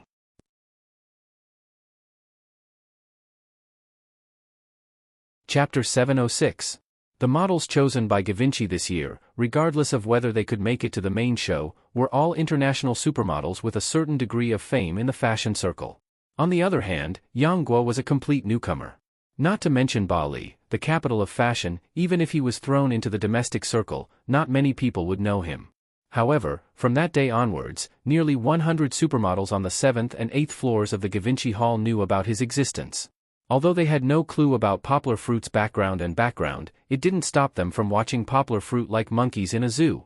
This feeling accompanied Yang Guo as she passed through several venues and arrived at the innermost runway on the 7th floor. There were 6 big and 4 small runway stages on the 7th floor, all of which could be used for rehearsals and training. It was said that the facilities on the 8th floor were even better. There were 3 large runway stages designed according to the specifications of a real show. Not only could they be used for rehearsals, but they could also be used for small-scale shows on the 8th floor. Needless to say, the models rehearsing and training on the 2nd floor were definitely better than those on the 7th floor. When Poplar Fruit arrived at the runway, Barbara was clearing the stage. Although her voice wasn't loud and she didn't have enough prestige, the models didn't dare resist her. They packed up their things and went to the other runways. The models were a little better. They didn't dare to make any noise to avoid being caught, but their assistants didn't have so many scruples. Many of them walked past Yang Guo and looked at her with disgust. They couldn't help but snort. A tall woman, who was standing in front of the tea stage and dressed differently from the others, walked towards Yang Guo and looked at him coldly. Yang Guo looked at this Latin American woman in confusion and scratched her head. She was really tall. When she stood next to Poplar Fruit, who was 1.9 meters tall, Poplar Fruit didn't think he had any height advantage. Fang Min was more familiar with her than Poplar Fruit. She quickly said, "Hello, Ms. Giselle. Poplar Fruit, this is Ms. Giselle, the company's instructor." "All right, there's no need to greet me." Giselle looked at Poplar Fruit with disdain for his messy hairstyle and coldly said, "I'll be watching you." Giselle threw out the sentence without rhyme or reason, then turned and left. Poplar Fruit frowned, which was seen by Fang Min. She said worriedly, "Poplar Fruit, even teacher Giselle has opinions about us. She used to be one of the top models in the world and won many awards. With so many supermodels, I don't know how many people want to get her guidance." Poplar Fruit wasn't as disgusted by Giselle's words as he was by Jacques. He frowned because it was the first time in his life that he saw such a tall woman, and he wasn't used to it. "Don't worry too much about other people's opinions. We will work hard to be ourselves." Poplar Fruit comforted Fang Min. Fang Min looked at him, not knowing whether to laugh or cry. She thought to herself, how can this guy be so careless? Others are taking advantage of us, but he's still so calm. Poplar Fruit went over to say hello to Barbara. Because the people around them had left, the chairs and tables in front of the runway were empty. Fong Min took Kiki's hand and found a place to sit and watch. Kiki wasn't very familiar with Fong Min. She looked left and right, then slid down from the chair and wanted to run to her father. Oh, little Kiki. Fong Min quickly hugged Kiki. After thinking for a moment, she remembered Kiki's name and whispered in her ear, "Don't disturb your father. He has to study now." "Why does Papa have to study?" Kiki stopped struggling and asked in confusion. Because there are a lot of powerful uncles and aunts here. Your father has to learn a lot to defeat them." Fong Min thought for a moment and said. When Kiki heard this, she was unhappy. She pouted and said, "My papa is the most powerful. Your father may be very powerful in other aspects, but he's not necessarily a model." Fong Min looked over there worriedly and listened carefully to Barbara's words. She said without thinking, "Your father has never been a model. Papa is the most powerful. He's the most powerful." Kiki couldn't take it anymore. She pouted and shouted. Listening to her voice, the little guy was really angry. Fong Min patted her own head and realized that she was really stupid. What was the point of analyzing with a child? Poplar Fruit also noticed this. He excused himself from Barbara and walked over to comfort Kiki. He took out an iPad from his bag and handed it to Fong Min. He smiled and said, "She's a bit active. I'll have to trouble you to take care of her. Kiki, you have to listen to Auntie Fong and sit here quietly. Dad has to work over there." Kiki pouted and said, but Auntie Fong said no. Kiki thinks that Papa is the most powerful. Yes, Dad is the most powerful. Kiki, just wait and see how Dad defeats them one by one." Poplar Fruit laughed. He made a fist and cheered Kiki on. Kiki understood and clenched her fist at her father. Her little face smiled brightly and said, "Papa, you can do it. Barbara, we can start now." Poplar Fruit said with a smile as he returned to Barbara's side, "Leon, you speak French very well. Are you also from France?" Barbara asked curiously. "My ancestral home is South Africa, but I immigrated to France when I was young." "No." Poplar Fruit shook his head and said with a smile, "I'm Chinese." "Then you used to live in France?" Barbara said in surprise, "Your pronunciation is like a pure Bali." Well, Poplar Fruit had explained this question many times. He had no choice but to recite his explanation again.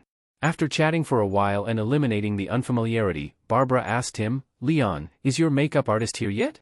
Poplar Fruit shook his head and said, "I don't have my own makeup artist." Barbara said worriedly, "That's troublesome." She didn't have the courage to let Poplar Fruit cut the line.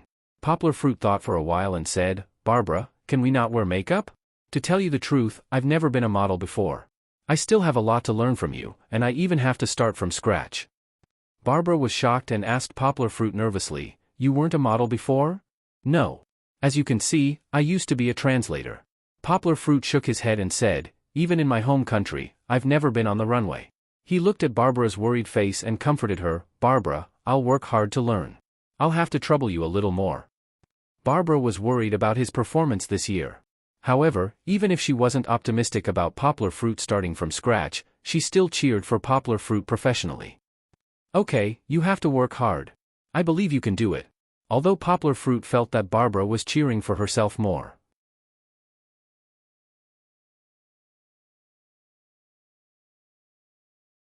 Chapter 707. Perhaps Jacques had arranged the innermost area for Poplar Fruit because he was worried that Poplar Fruit would affect the others. After all, the Bali Fashion Week was approaching. Even though he was the assistant director, he didn't dare to make fun of his employer's annual event. However, this actually gave Poplar Fruit a lot of convenience.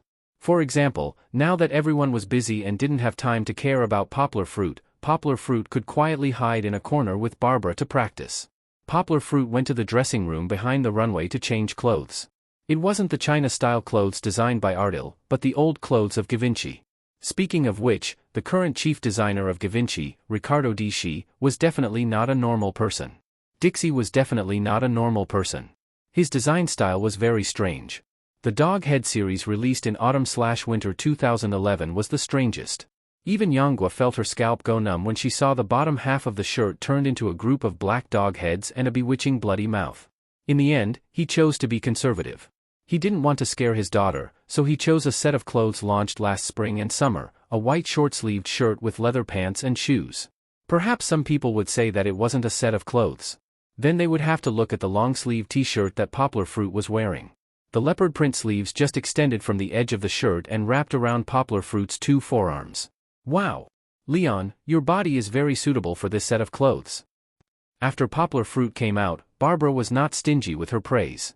She clapped her hands and said with satisfaction, "It was really good." Poplar Fruit's body completely supported the set of clothes. Not only did the leopard print look wild, but the matte leather pants also looked good. It must be known that leather pants looked good on people with thin and long legs. Poplar Fruit's legs were very long and not very strong. When he wore the leather pants didn't wrinkle. Instead, it set off the charm of Poplar Fruit's long legs. "Look, my papa is the best." Kiki excitedly pulled Fong Min and said. The little girl understood a few words. She knew that Barbara was praising her father. The little guy was quite vengeful. After a long time, he was still talking about Fong Min's distrust of Poplar Fruit. Of course, Fong Min was also stunned when she saw Poplar Fruit. She and Kiki clapped excitedly at the side, which could be considered as supporting Poplar Fruit. He didn't expect Poplar Fruit's foundation to be so good that he could wear this set. It seemed that he still had hope of getting a good result. Barbara was happy for a while.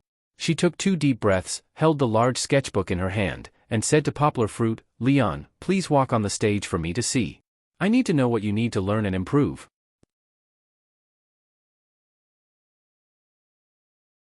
She was going to walk on the runway now? Poplar Fruit touched his nose and was a little conflicted. He didn't know anything. Wasn't it a bit too much to ask for a final assessment directly? Because he had done his hair, he forced himself not to scratch his head out of habit, but to raise his hand and touch his nose instead. Although he was a little confused, he still had to do as Barbara said. Walking on the runway from the back, Poplar Fruit tried hard to recall the runway videos he had watched during this period, and then imitated turning out from behind the wall. He raised his head and stuck out his chest, walking forward with his hind legs and front legs. There was a very philosophical saying that went, "You have heard a lot of things, but you still can't live your life well." Poplar Fruit felt that he was now watching a lot of videos, but still can't walk these 10 steps well. He could control his gaze, but he couldn't control his expression. He could control his chest, but he couldn't control his head. He could control his steps, but he couldn't control his hands. Poplar Fruit felt that he was walking very stiffly. After a round trip, he returned to the edge of the stage, jumped down gently, and waited for Barbara's comments. Barbara had a headache, a real headache. She remembered that in the book on a mentor's self-cultivation that she had read in the Bali Fashion Academy, the first article was, "No matter how bad your student is, you have to find ways to find his own shining point. If he doesn't have confidence, you will never be able to train him to become a supermodel." However, she really couldn't think of how to praise Poplar Fruit. The only shining point, which was that he looked good in the clothes, had been mentioned just now. Only Kiki was still cheerfully clapping for her father. Fong Min, who knew the industry, had a serious expression on her face.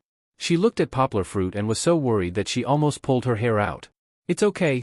Poplar Fruit smiled and said, "Barbara, you can just tell me directly. I know that I'm not good at anything, but I need your professional comments and guidance." Although Poplar Fruit had said that, Barbara still chose her words carefully and said to Poplar Fruit, "It seems that you really haven't been in the modeling industry." Poplar Fruit nodded and said, "Yes, I'm actually a translator. Your basic skills are very bad." Barbara gritted her teeth and said, "Your walking posture is wrong. The strides are too long, and the rhythm is very messy." Rhythm? Poplar Fruit was confused. He had just walked the runway without music. He still listened patiently. "You can stick out your chest, but your center of gravity should be slightly tilted forward, and your head is a little too high. Your gaze should be level, not slanted, and you should look below the stage."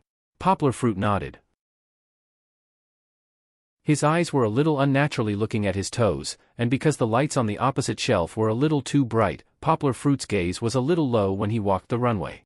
"Also, your hands are very unnatural. When you move them, it feels like they're separated from your body. Your standing posture is also wrong." Barbara continued. Her hand that wasn't holding the sketchpad waved in front of her body involuntarily. "There are many, many shortcomings. I can't see a real runway." Feeling that she had spoken a little too harshly, Barbara hurriedly added, "Of course, your physical condition is very good. This is your innate advantage. After training the day after tomorrow, you might be able to walk on the runway."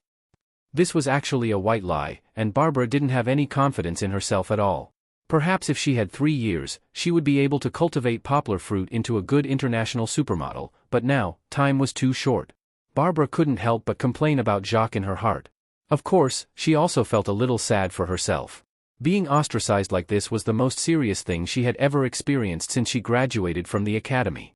Perhaps, she would really be kicked out by Givenchy this year. Giving Poplar Fruit guidance was just her last duty. Or perhaps, she still had a trace of unwillingness in her heart? However, Barbara herself didn't believe that there was still hope. She wanted to give Leon, who came from the ancient Oriental country, as much help as she could, and hoped that this boy who was also ostracized could also feel the joy of being a model. That was enough.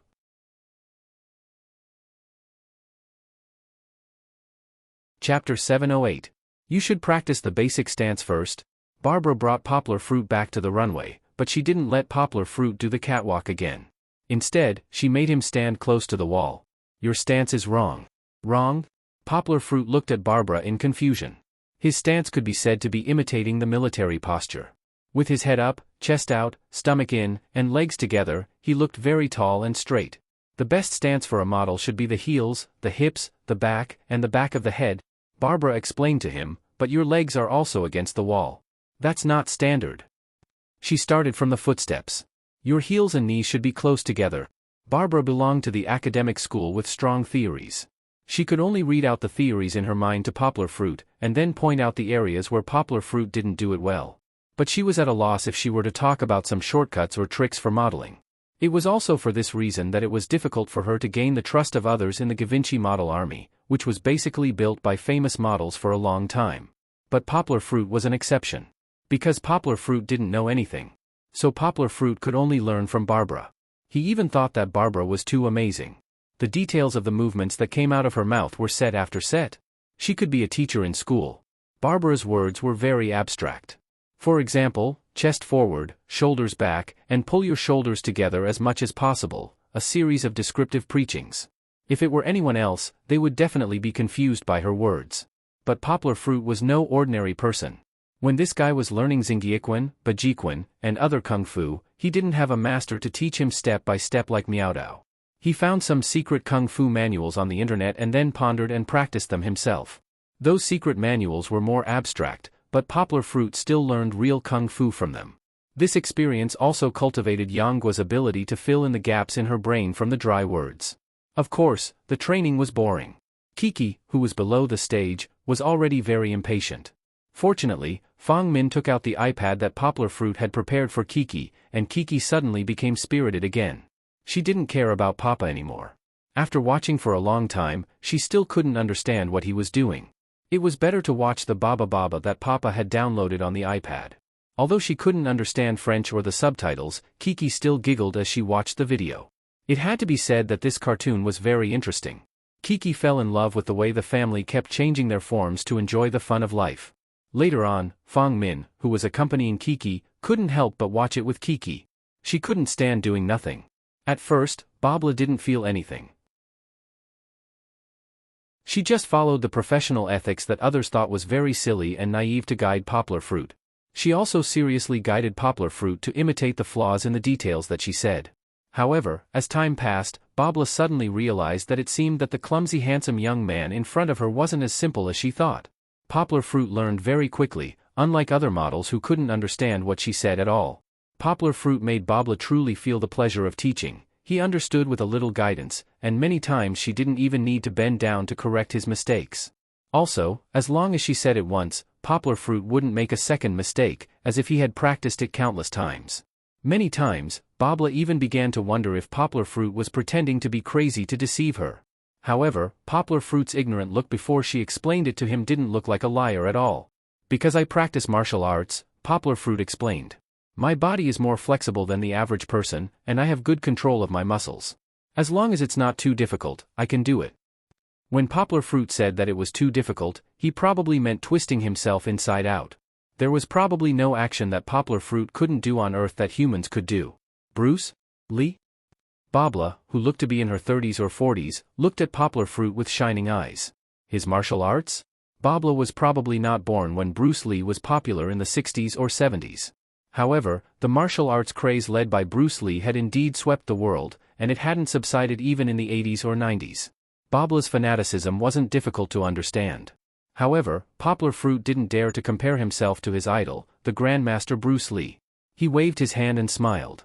It's indeed Chinese martial arts, but compared to Bruce Lee is a far cry from him. This was Poplar Fruit being modest. If they really fought, the difference between Poplar Fruit and Bruce Lee wouldn't be too big. Poplar Fruit's martial arts attainments were currently at the Grandmaster level. Poplar Fruit and Bruce Lee were the same. They both learned many martial arts, but Bruce Lee was better than Poplar Fruit in that he had already established a sect, Jeet Kune Do. Poplar Fruit's unimaginable learning ability surprised Babla and gave her a faint glimmer of hope. Perhaps Poplar Fruit could only be trained in a short period of time. Could he still have a chance? Of course, this hope was still very slim. Babla felt that even the best coach in Givenchy wouldn't be able to guarantee that he could train an ordinary person who had never walked in a fashion show to a supermodel who could go on the world's top fashion shows in less than 10 days. Even if Poplar Fruit was a genius, it wouldn't be possible.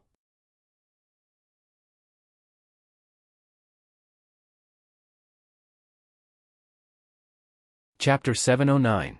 When people put their heart and soul into something, time would pass very quickly. Yanghua and Barbara did not notice that in the blink of an eye, it was already noon.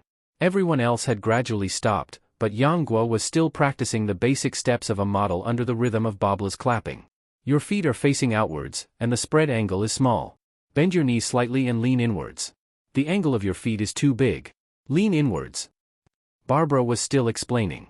On the other side of the stage, there were two models who had been moved to the side after Yanghua had cleared them out. Because there were too many people, they could only walk on the stage a few times in the morning. Not only them, but the other models who had their rehearsals reduced because of him were full of complaints. Their rehearsals were suspended at noon. The assistant was busy with their makeup and preparing takeout for lunch. The tutor had his own place to eat, so he left them behind early on. The male and female models sat in their chairs and looked at each other. They saw the indignation in each other's eyes. Involuntarily, they stood up at the same time, turned around, and walked to the tea stage where Yanghua was. What was so good about this Asian? Givenchy had actually given him a runway all to himself. One had to know that even the big models upstairs didn't receive such preferential treatment. They walked to the side of the runway and realized that they were being ignored. Poplar Fruit and Barbara were so focused on their training that they seemed to be in another world. They didn't see what was going on under the stage at all. Kiki and Fangmin covered their mouths and giggled. They were watching Papa Baba? This cartoon is so interesting. Humph. The tall and thin female model looked at Poplar Fruit and said disdainfully, "What do these Asians think this is? A Disney children's amusement park?"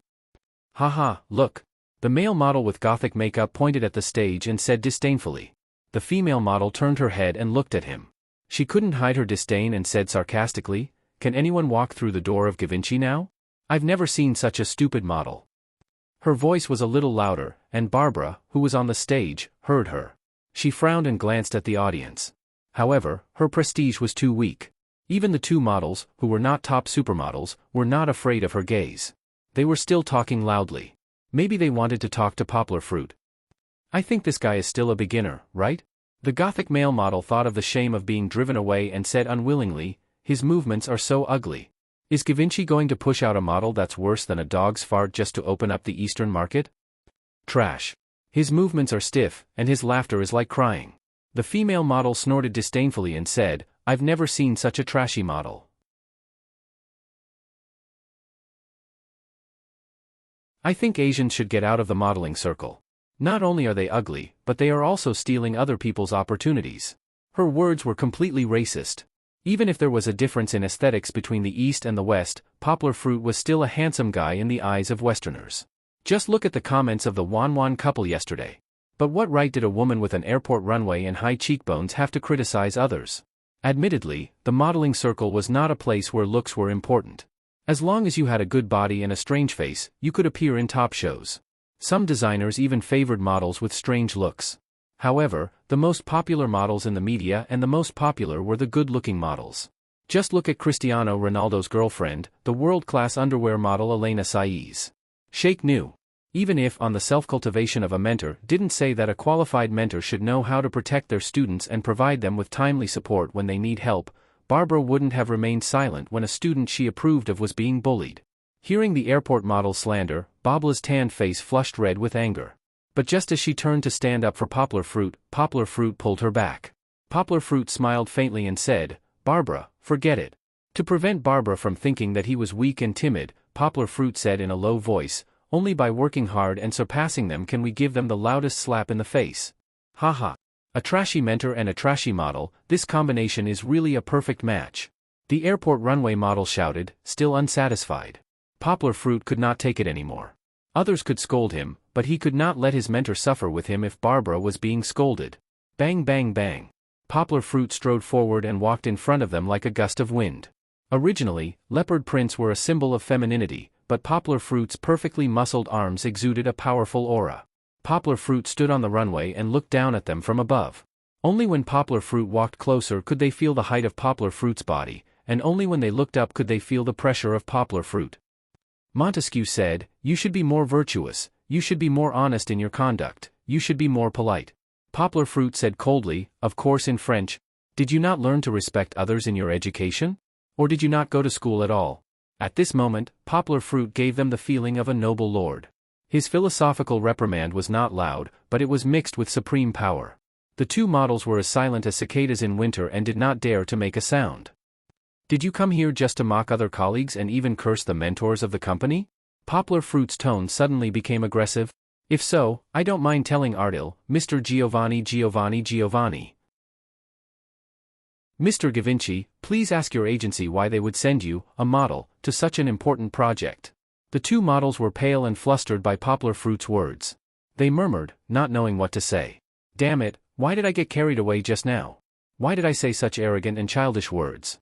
The airport runway model regretted it so much that her intestines turned green. After all, Givenchy was a colossus, and he wasn't someone that small models like them could shake. In front of Giovanni, even their agency could not protect them. In order to please Giovanni, it was entirely possible that they would be abandoned as pawns. If you still have a little bit of ambition in your work. Poplar Fruit paused. Looking at their eyes, which had a little bit of hope, he said indifferently, then please go back to your place and do your job seriously. Don't meddle in things that you shouldn't care about.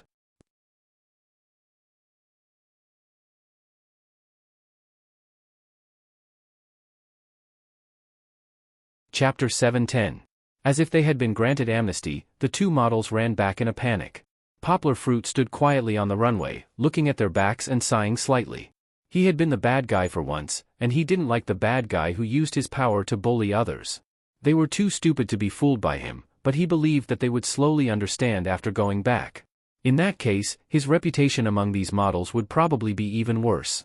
However, if Poplar Fruit were to choose again, Poplar Fruit would still stand up and criticize them. There was no other reason. A good teacher like Babla was worth it. Poplar Fruit turned around and saw Babla's grateful expression. He smiled and said, Babla, let's continue. Babla laughed involuntarily. She waved her hand and said, Leon, look at what time it is. Take a break and continue in the afternoon. The working attitude of French people was not like other countries. They paid attention to relaxation and moderation. Sometimes, it was even possible for them to take a vacation abroad for the whole month. Poplar Fruit looked at the clock hanging on the side. It was already 12:30. He smiled and said, Babla, I'm sorry, I didn't notice. I'll treat you to lunch at the Western restaurant downstairs. No need to treat, let's go Dutch. Babla laughed. It was not popular to treat people to lunch overseas. However, Poplar Fruit still insisted, Babla, I'll treat you. According to Chinese customs, we treat our teachers to lunch to express our gratitude and gratitude. Babla did not insist. Poplar Fruit went back to the back of the runway to change clothes. When he came out, he was very plain again. Leon, you should buy some good clothes. Babla used a more euphemistic word. It will be easier for you to integrate into the upper class. Poplar Fruit understood these principles, but he did not have any expectations for the so-called upper class. It was fine as long as he wore clothes that were comfortable. There was no need to dress like the models opposite him, which was very strange. Coming to Kiki's side, Poplar Fruit saw that the little girl was holding a bottle of milk and drinking it comfortably. Poplar Fruit forgot about the time, but Fong Min, as an assistant, did not. She had already made milk for Kiki. Of course, they were all brought by Poplar Fruit. Papa, Papa. Kiki can say je suis Chichi. Seeing her father come over, Kiki moved the milk bottle away and happily showed off to her father. Bravo. Poplar Fruit laughed and gave Kiki a thumbs up. Kiki happily followed suit. Kiki, your English name. Well, your French name is not Chichi. That doesn't sound good. Poplar Fruit corrected her. Dad named you Logiel. Or, you can come up with one yourself. Kiki scratched her head and said, I like Papa's name. The little girl did not know how to give herself a name. Poplar Fruit smiled proudly. Great. Fong Min gave Poplar Fruit a thumbs up and smiled. Kiki inherited your language talent. Although it was a compliment, Fong Min was really envious. Watching cartoons with Kiki, she was still stupidly looking at the subtitles, while Kiki could already imitate and speak French. Poplar Fruit smiled and modestly said to her. He was very proud of Kiki. His daughter would definitely be better than him in the future. The third floor was a luxurious Western restaurant, and the price was naturally not cheap. Including the tip, Poplar Fruit had to pay a bill of nearly 4,000 yuan. Poplar Fruit did not feel the pinch. However, Ardil had already arranged for it. He gave Fong Min a credit card and covered all of Poplar Fruit's expenses in France. So, Poplar Fruit's treat later became a gift to Buddha with borrowed flowers. The food was very good. The taste of French food was not bad. As Fong Min said, there were steak sirloin, baked snails, pan-fried foie gras, and so on. However, these were not to Kiki's liking. Poplar Fruit ordered a small dessert for Kiki to try. After a while, the little girl yawned and took a nap in her father's arms. Barbara looked at Kiki. Her eyes were gentle for a while, and complicated for a while. As a woman, when she saw such a well-behaved girl, Barbara would also show her maternal instinct. This was something that transcended skin color and nationality. However, Barbara was very responsible for her work. Her professionalism made her feel that it was wrong for Poplar Fruit to bring his child to work. However, it seemed that she could not blame Poplar Fruit. Poplar Fruit was arranged by Ardil, and Kiki was not very noisy and did not disturb everyone. Barbara really could not bear to drive Kiki away. It was really contradictory. Fong Min was very attentive. She had trained a pair of eyes in Beijing that knew how to observe people's expressions. She discovered Barbara's inner thoughts. Fong Min glanced at Poplar Fruit, who was holding Kiki and happily eating the delicious food on the table. She laughed in her heart. You still need me, your assistant, to put out the fire for you. Fong Min turned her head and whispered to Babla, Babla, you know that I was sent by Mr. Ardil, right? Of course, she was speaking in English. Babla's English was not bad, so she could understand.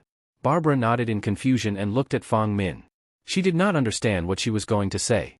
Fong Min smiled and said, I think you must think that I'm here to serve Leon. Actually, I'm not. You're not? Barbara asked in surprise. Is she here to spy on a staff? She was a little surprised and doubtful. Haha, my task is actually to take care of Leon's child. Fong Min smiled brightly and said, Mr. Ardil likes this child very much. She is also a good friend of Princess Luo Dani. Barbara was completely shocked. She guessed in her heart, this child's status is higher than Leon's? Or is it because of this child that Leon was able to enter Givenchy's modeling team? Poplar Fruit also heard their conversation. From his point of view, Fong Min was right. She was indeed here to take care of Kiki. Moreover, Kiki was indeed a good friend of Luo Dani. Although they had only known each other for a day, Kiki's friendliness could not be underestimated.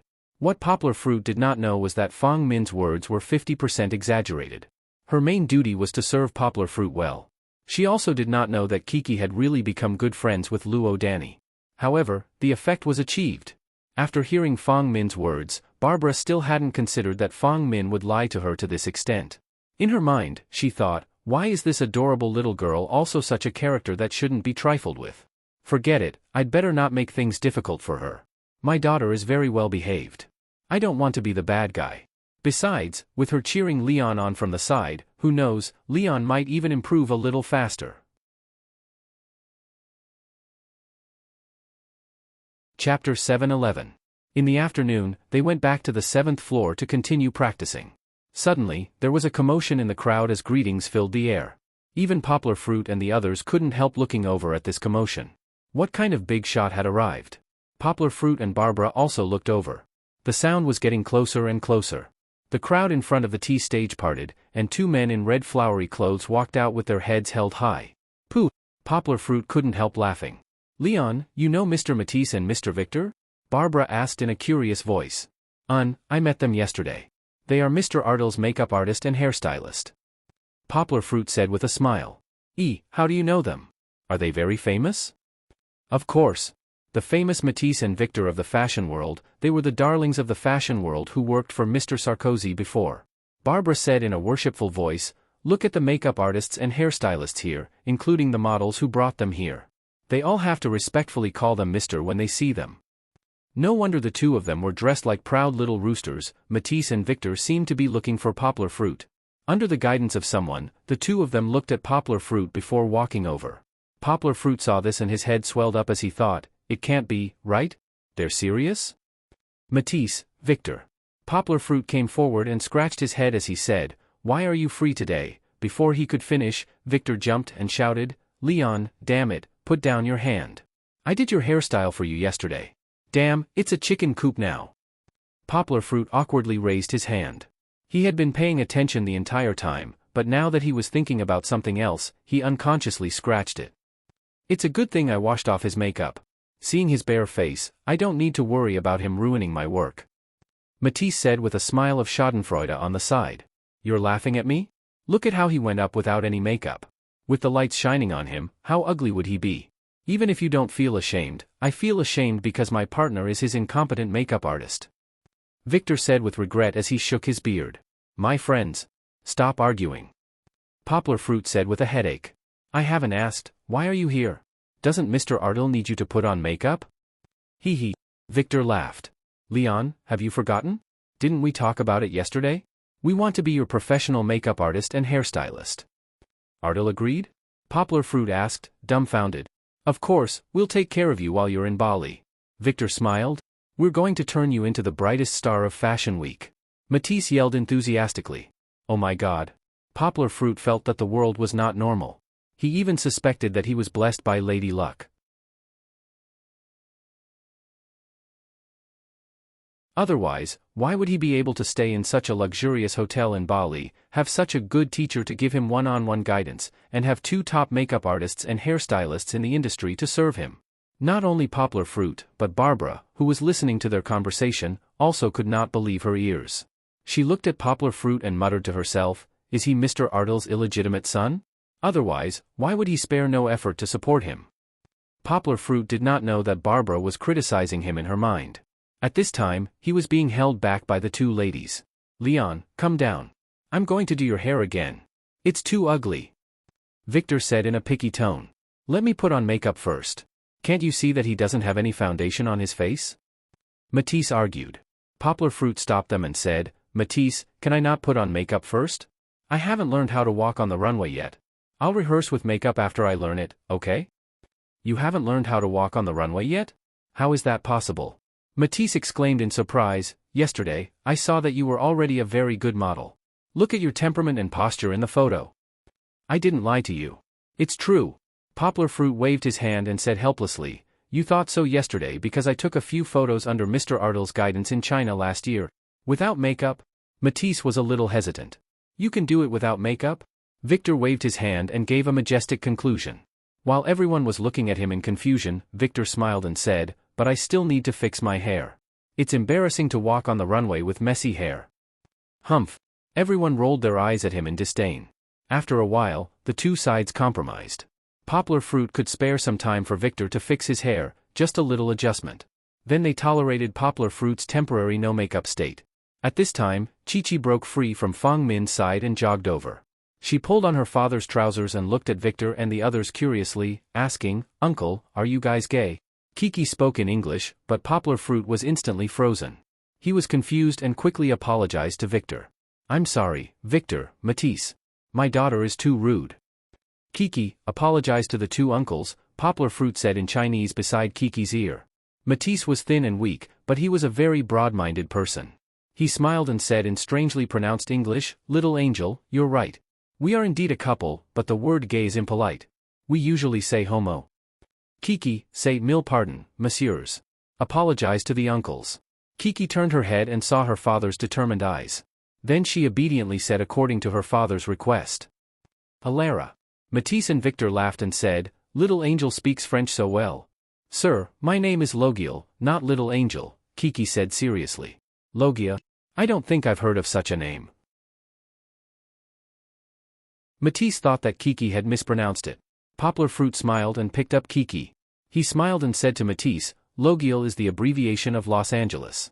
When I gave her a Chinese name, I got the inspiration from the name of the city of Los Angeles.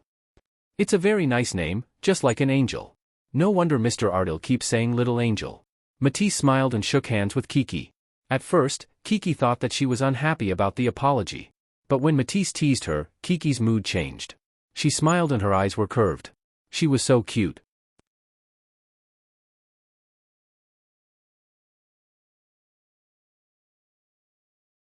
When they came back, Poplar Fruit and Barbara were still seriously practicing the most basic exercises. Don't let your feet off the ground. Lift your hips slightly, stand on your left heel, and point your toes on the ground. This will make your hips at an angle to the ground. Keep it for a while, and then change sides. Barbara talked a lot about the key points of hip pressing, hip balancing, waist balancing, and hip balancing. The hips had a very important impact on the model's catwalk. Not only the shape of the hips, but also the beauty of the person's bones when they moved. Therefore, Barbara paid attention to this aspect of teaching and emphasized that Poplar Fruit must master these movements.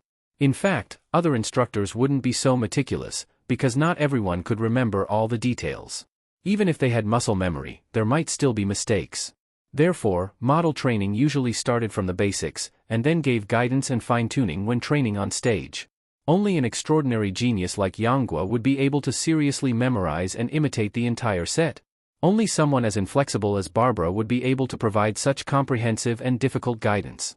Martis raised his head and moved his neck. Then he looked at Poplar Fruit's exercises. Suddenly, his head stopped moving. Victor was covering his mouth and laughing. He patted Martis and pointed at the phone screen. "Dear, look at this guy." Martis didn't respond. Victor looked at him strangely, then looked at Poplar Fruit and said half-jokingly, "Martis, are you crazy about our Leon? Then I'll be sad." Martis turned his head and looked at him. He put his arm around Victor's neck and kissed him heavily. Then he turned his head nonchalantly and pointed at Poplar Fruit. "Look at him." Fang Min noticed the commotion on the side and saw the two kissing as if no one else was around. Her eyebrows twitched and she quickly used her body to block Chi-Chi's line of sight. "Oh, Auntie Fang, don't block the light." Kiki pushed Fang Min unhappily. Victor was in a daze after being kissed by Matisse, and the expression on his furry bearded face was very gentle. However, he looked at the runway and didn't understand Martis's focus. "What's wrong?" Martis said without turning his head. "Don't you think Leon has improved?" "Really?" Victor looked up in confusion. He looked carefully for a while. This. Victor was so surprised that he couldn't close his mouth. He was not as good as Martis in this respect, but he still saw the change in Poplar Fruit. "Do you see it? Compared with Leon 2 hours ago, he has undergone a drastic change," Martis said in an admiring tone. If Poplar Fruit 2 hours ago looked like an ordinary person without any experience, then now Poplar Fruit looked like a model. "He wasn't pretending just now, was he?" Victor asked doubtfully. Martis looked at Victor unhappily and said, "How could it be? Is our friend such a person?" Victor also regretted his doubts.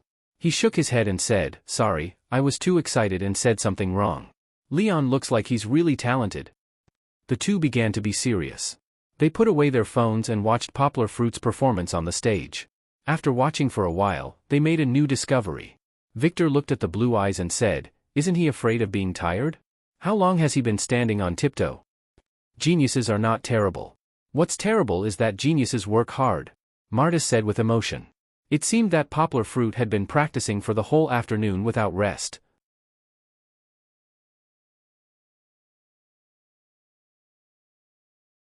Chapter 7:13. The boring training had become the most interesting pastime in the eyes of Matisse and Victor. Looking at Poplar Fruit on the stage, Matisse and Victor put away their mobile phones, as if they were watching a wonderful comedy. The learning of a genius was too pleasing to the eyes. Perhaps other models would feel frustrated, but Matisse and Victor were not in the same industry.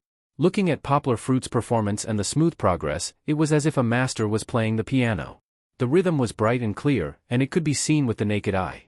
When they said goodbye to Poplar Fruit in the evening, their eyes were filled with faint expectations. They could not wait to see what would happen in 10 days with Poplar Fruit's speed of progress. "Perhaps we will have the opportunity to witness a miracle," Matisse and Victor said. Victor nodded in agreement. Originally, Poplar Fruit wanted to invite Matisse and Victor to play together, but Matisse and Victor wanted to enjoy their time alone. Poplar Fruit could only regretfully say goodbye to them. "Fang Min, do you want to go to the Champs-Élysées with us? Buy something to bring back to China?" Poplar Fruit laughed. Fang Min laughed and said, "No need. You young people can go play. I will go back to the hotel to rest." Her hotel was far away. Of course, it could not be a luxurious hotel like Shangri-La. I am still young. Poplar Fruit laughed.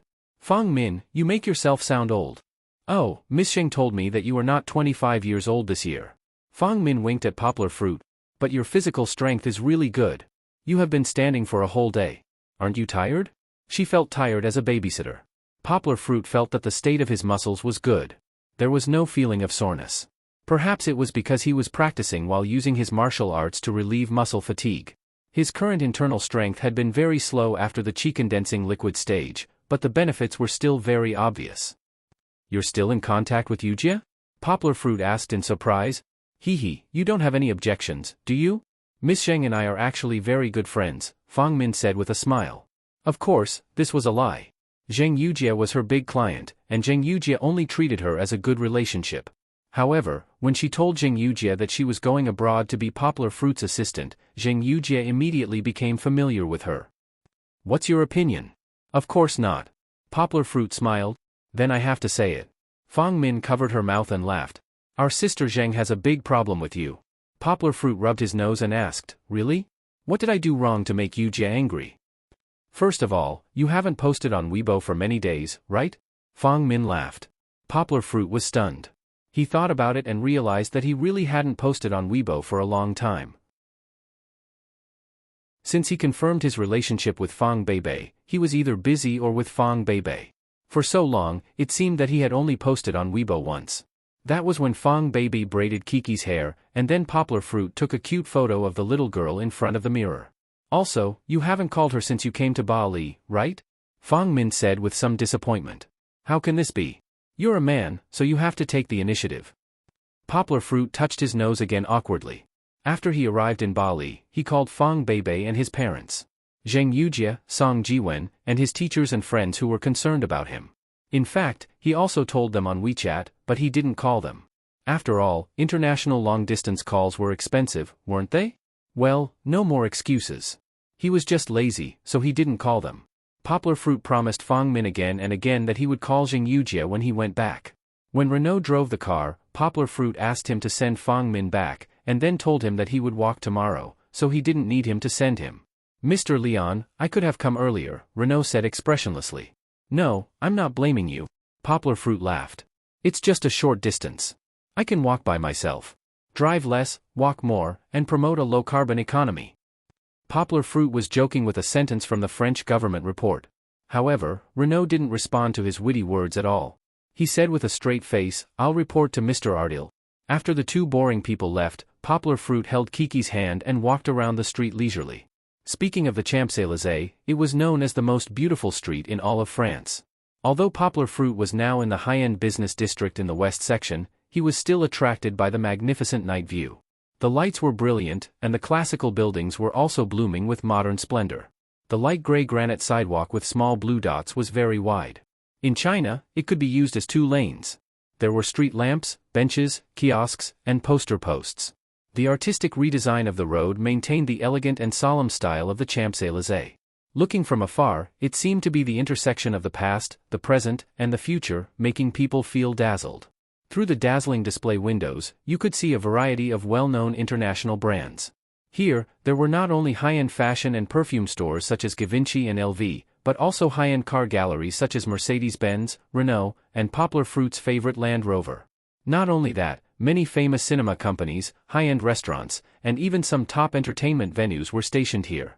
However, Poplar Fruit didn't want to go in. Hi, children. Poplar Fruit was holding his mobile phone and recording a video. I'm Teacher Poplar Fruit. Kiki would like to say hello to everyone. Kiki looked at the camera and waved her small hand happily. Until now, her father had taken many photos of her. The little girl had a good sense of the camera. If Poplar Fruit hadn't stopped quickly, Kiki would have snatched her father's mobile phone. Well, Teacher Poplar Fruit is now in Bali, France. Do you remember the Bali that I told you before? Poplar Fruit smiled and moved his mobile phone to take photos of the street. Then, he said into the microphone of the mobile phone, Teacher will now take you to visit the most famous Champs-Élysées in Bali. The burst of inspiration to record a video for the children was not accidental. Poplar Fruit had wanted to do this for a long time, but he had been so busy recently that he didn't think of it. Today, Fang Min told Poplar Fruit that he hadn't posted on Weibo for a long time. When Poplar Fruit took out his mobile phone to take a few photos and post on Weibo, he suddenly thought of this. Well, after seeing the Arc de Triomphe, today's tour of Bali with Poplar Fruit has come to an end. See you next time. Poplar Fruit said to the camera with a smile. Nearly an hour, they played for about 2 kilometers. Kiki was tired and yawned while holding his arm. It's time to go back and rest. As for the video, I'll send it to Lin Xingshan. The little girl is very enthusiastic. Recently, she has been teaching the children in Xiong village. She will show it to the children.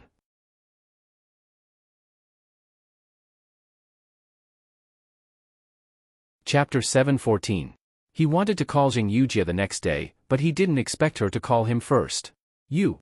Why did you wake up so early to call me? Poplar Fruit looked at the time. It was 11 o'clock in the evening in Bali, but in Beijing, it was only 6 o'clock. Poplar Fruit knew that Zheng Yujie always slept late and woke up late. She was able to get up before 8 o'clock because she was working so hard. Zheng Yujie's voice was lazy, as if she had not woken up yet. She yawned as she spoke, because you don't have time at other times. If you don't call now, don't you want to rest later? Stunned for a moment, Poplar Fruit felt warm in his heart. He was not really a block of wood. He was touched by Zheng Yujie's concern. Why aren't you talking? Are you disconnected?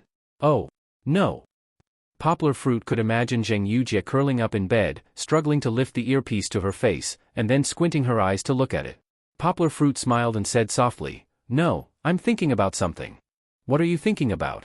Zheng Yujie asked casually. "Are you unhappy abroad?" "Why do you think so?" Poplar Fruit was stunned for a moment and asked in amusement, "Hey, do you still want to think about it?" Zheng Yujie's voice was still a little hoarse, as she had just woken up. "Why did you go to Bali to be a model? That's not what you're good at. It's different from being a translator. You can go anywhere, but being a model, that circle is messy and dirty. There are a lot of unspoken rules. Plus, you're from another country, so it's definitely difficult for you to survive." Poplar Fruit was silent for a moment. He knew that it was not Fang Min who tipped him off. The timing was not right. However, what Zheng Yujie said was not unreasonable. He was indeed in a quagmire and could not move an inch. To him, modeling was like a book without words. In the past, Poplar Fruit had never paid attention to it. This industry was too far away from him. Poplar Fruit had never thought that he would one day walk on the catwalk under the spotlight. Even before coming to Bali, Poplar Fruit didn't think that being a model was difficult. Wasn't it just a walk on the runway? Only now did he realize the gap between himself and those top models. The gap was too big, just like the gap between Yang Chang and Aitli. Even if he tried his best to catch up, he still wasn't confident. Don't you see that Poplar Fruit is revising the posture that Barbara taught him during the day while he's on the phone? It's all right. It's not a big deal. When Zheng Yujie saw that Poplar Fruit was silent for a long time, she thought that she had provoked him. She smiled and said, "If you really can't do it, come back to China. Big sister will protect you." Poplar Fruit smiled and said, "I know you are very resourceful." "Well, you guessed right. It is indeed a little difficult. However, when have you ever seen me retreat when facing difficulties? Don't worry, the more difficult it is, the more I want to challenge it. The more the people look down on us, the more we have to do our best and ruthlessly slap their faces, right?" In the past, Poplar Fruit's image was gentle and calm. Zheng Yujie had never heard Poplar Fruit say such domineering words. This time, it was her turn to be stunned. Poplar Fruit's words made her fall once again. This is the kind of man I like. Gentle and considerate to his family, domineering and responsible to the outside world. Today, when she called Poplar Fruit, Zheng Yujie wanted Poplar Fruit to give her an idea. After registering and setting up the publishing house, Peng Yu split up with her subordinates. Her subordinates continued to stay in Guangzhou and purchased the publishing house that she chose. Then, she led a few assistants to Shanghai and Beijing to negotiate with the established online novel websites that Poplar Fruit gave her. "Do you think we should buy all the foreign language copyrights or just pick the ones that you ticked?" Zheng Yujie said, "It's not expensive to buy them all. Let's talk about a certain point. We can buy all the foreign language copyrights for 100 million. So cheap? Poplar Fruit asked in surprise. Just looking at the premium novels, there were tens of thousands of them. Even if there were only 10,000 novels that could be translated into foreign languages and published, it would only cost 10,000 each. This was the price of cabbages. The other party felt that no matter where the foreign language copyrights were, no one believed that it could really be sold overseas. Since someone was willing to buy, they were ecstatic. Zheng Yujie smiled. Auntie Pang said that we can even lower the price. Really? Someone is so short-sighted? Poplar Fruit shook his head in disbelief. That's not it. One of the founders had a different opinion. He said that he wanted to cooperate with us and share the profits. Zheng Yujie said, however, their CEO didn't agree. It seems that they have recently submitted an application to the New York Stock Exchange to plan for an IPO, which is to be listed. If they can sell the copyrights for a large profit, it will be very helpful for them to pass the review of the Securities and Exchange Commission. Poplar Fruit smiled. That's good. We can take advantage of this loophole. I just want to know, which option do you think is better? 100 million for a package, or 10 million for those fantasy novels that you want? Zheng Yujie said, if you want a package, there are many urban novels. I don't think these books will be easy to be accepted by the foreign market. Each has its pros and cons. Poplar Fruit smiled, but now is the time to buy things at the price of cabbages. It's like enclosing land. Let's take advantage of the low price and buy it first. If we can't translate it, we can store it. If 1/10 of these books, no, it should be 100th or 1,000th of them can be sold, we will make a profit. Poplar Fruit wasn't exaggerating. 1,000th was placed in front of a huge novel library, and there were thousands of works. If 1 in 1,000 was chosen, it would definitely be a masterpiece. Even if they excluded those that were not suitable for the foreign market, it would still be a treasure trove that would take several years or even more than 10 years to digest. You're right. Zheng Yujie nodded and said, then I'll contact Auntie Pang later and ask her to lower the price. We can buy all of them as soon as possible. Anyway, their capital flow was relatively abundant. Spending 100 million wouldn't hurt them. Poplar Fruit smiled and said, you have to set the penalty higher. By the way, not only that, you also have to pay attention to the female market. Bring back more excellent works. It doesn't matter if the price is higher. This is the trump card for our publishing house to compete with other publishing giants in the future. Don't worry. Zheng Yujie said proudly, unless they raise the price, how high can the foreign language copyright of online novels be? Even if they raise the price, we are not afraid. In the face of strong power, there were probably not many companies that would not do things according to the market rules. After talking about business, Poplar Fruit also talked to Zheng Yujie about his experience in Bali, including his makeup, rehearsals, and various kinds of life experiences. As they talked, Poplar Fruit found that there was no sound on the other side of the phone. When he listened carefully, only Zheng Yujie's steady breathing could be heard. She fell asleep. Poplar Fruit's mouth curved up slightly. He hung up the phone and let Zheng Yujie continue to sleep. Poplar Fruit himself didn't sleep so early. According to his habit, he did 2 hours of translation before climbing into bed to rest.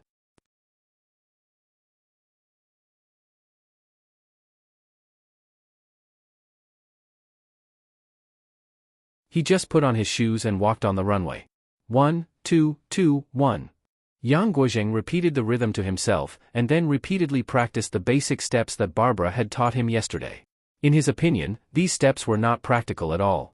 They were just like the complicated Tai Chi moves he had seen in the past. They were designed purely for aesthetics. What else could they do? With this model's steps, he would be lucky if he didn't trip himself, let alone fight with others. Of course, with Poplar Fruit's coordination and sense of balance, he wouldn't make such a low-level mistake. Papa, Papa. Chi-Chi didn't sit by the side to help her father look at things. Instead, she ran to the side of the runway in her little shoes. However, the runway was too high for her. Her little hand was raised high, but only half of her finger was above the table and barely hooked onto the runway. She could only hear the sound, but not see the person. Poplar Fruit walked over and squatted on the edge of the runway. He asked with a smile, Kiki, what are you going to do? Papa, hug. Kiki raised her head. Her big eyes looked pitiful. She raised her 2 little hands and twirled her head like a flower.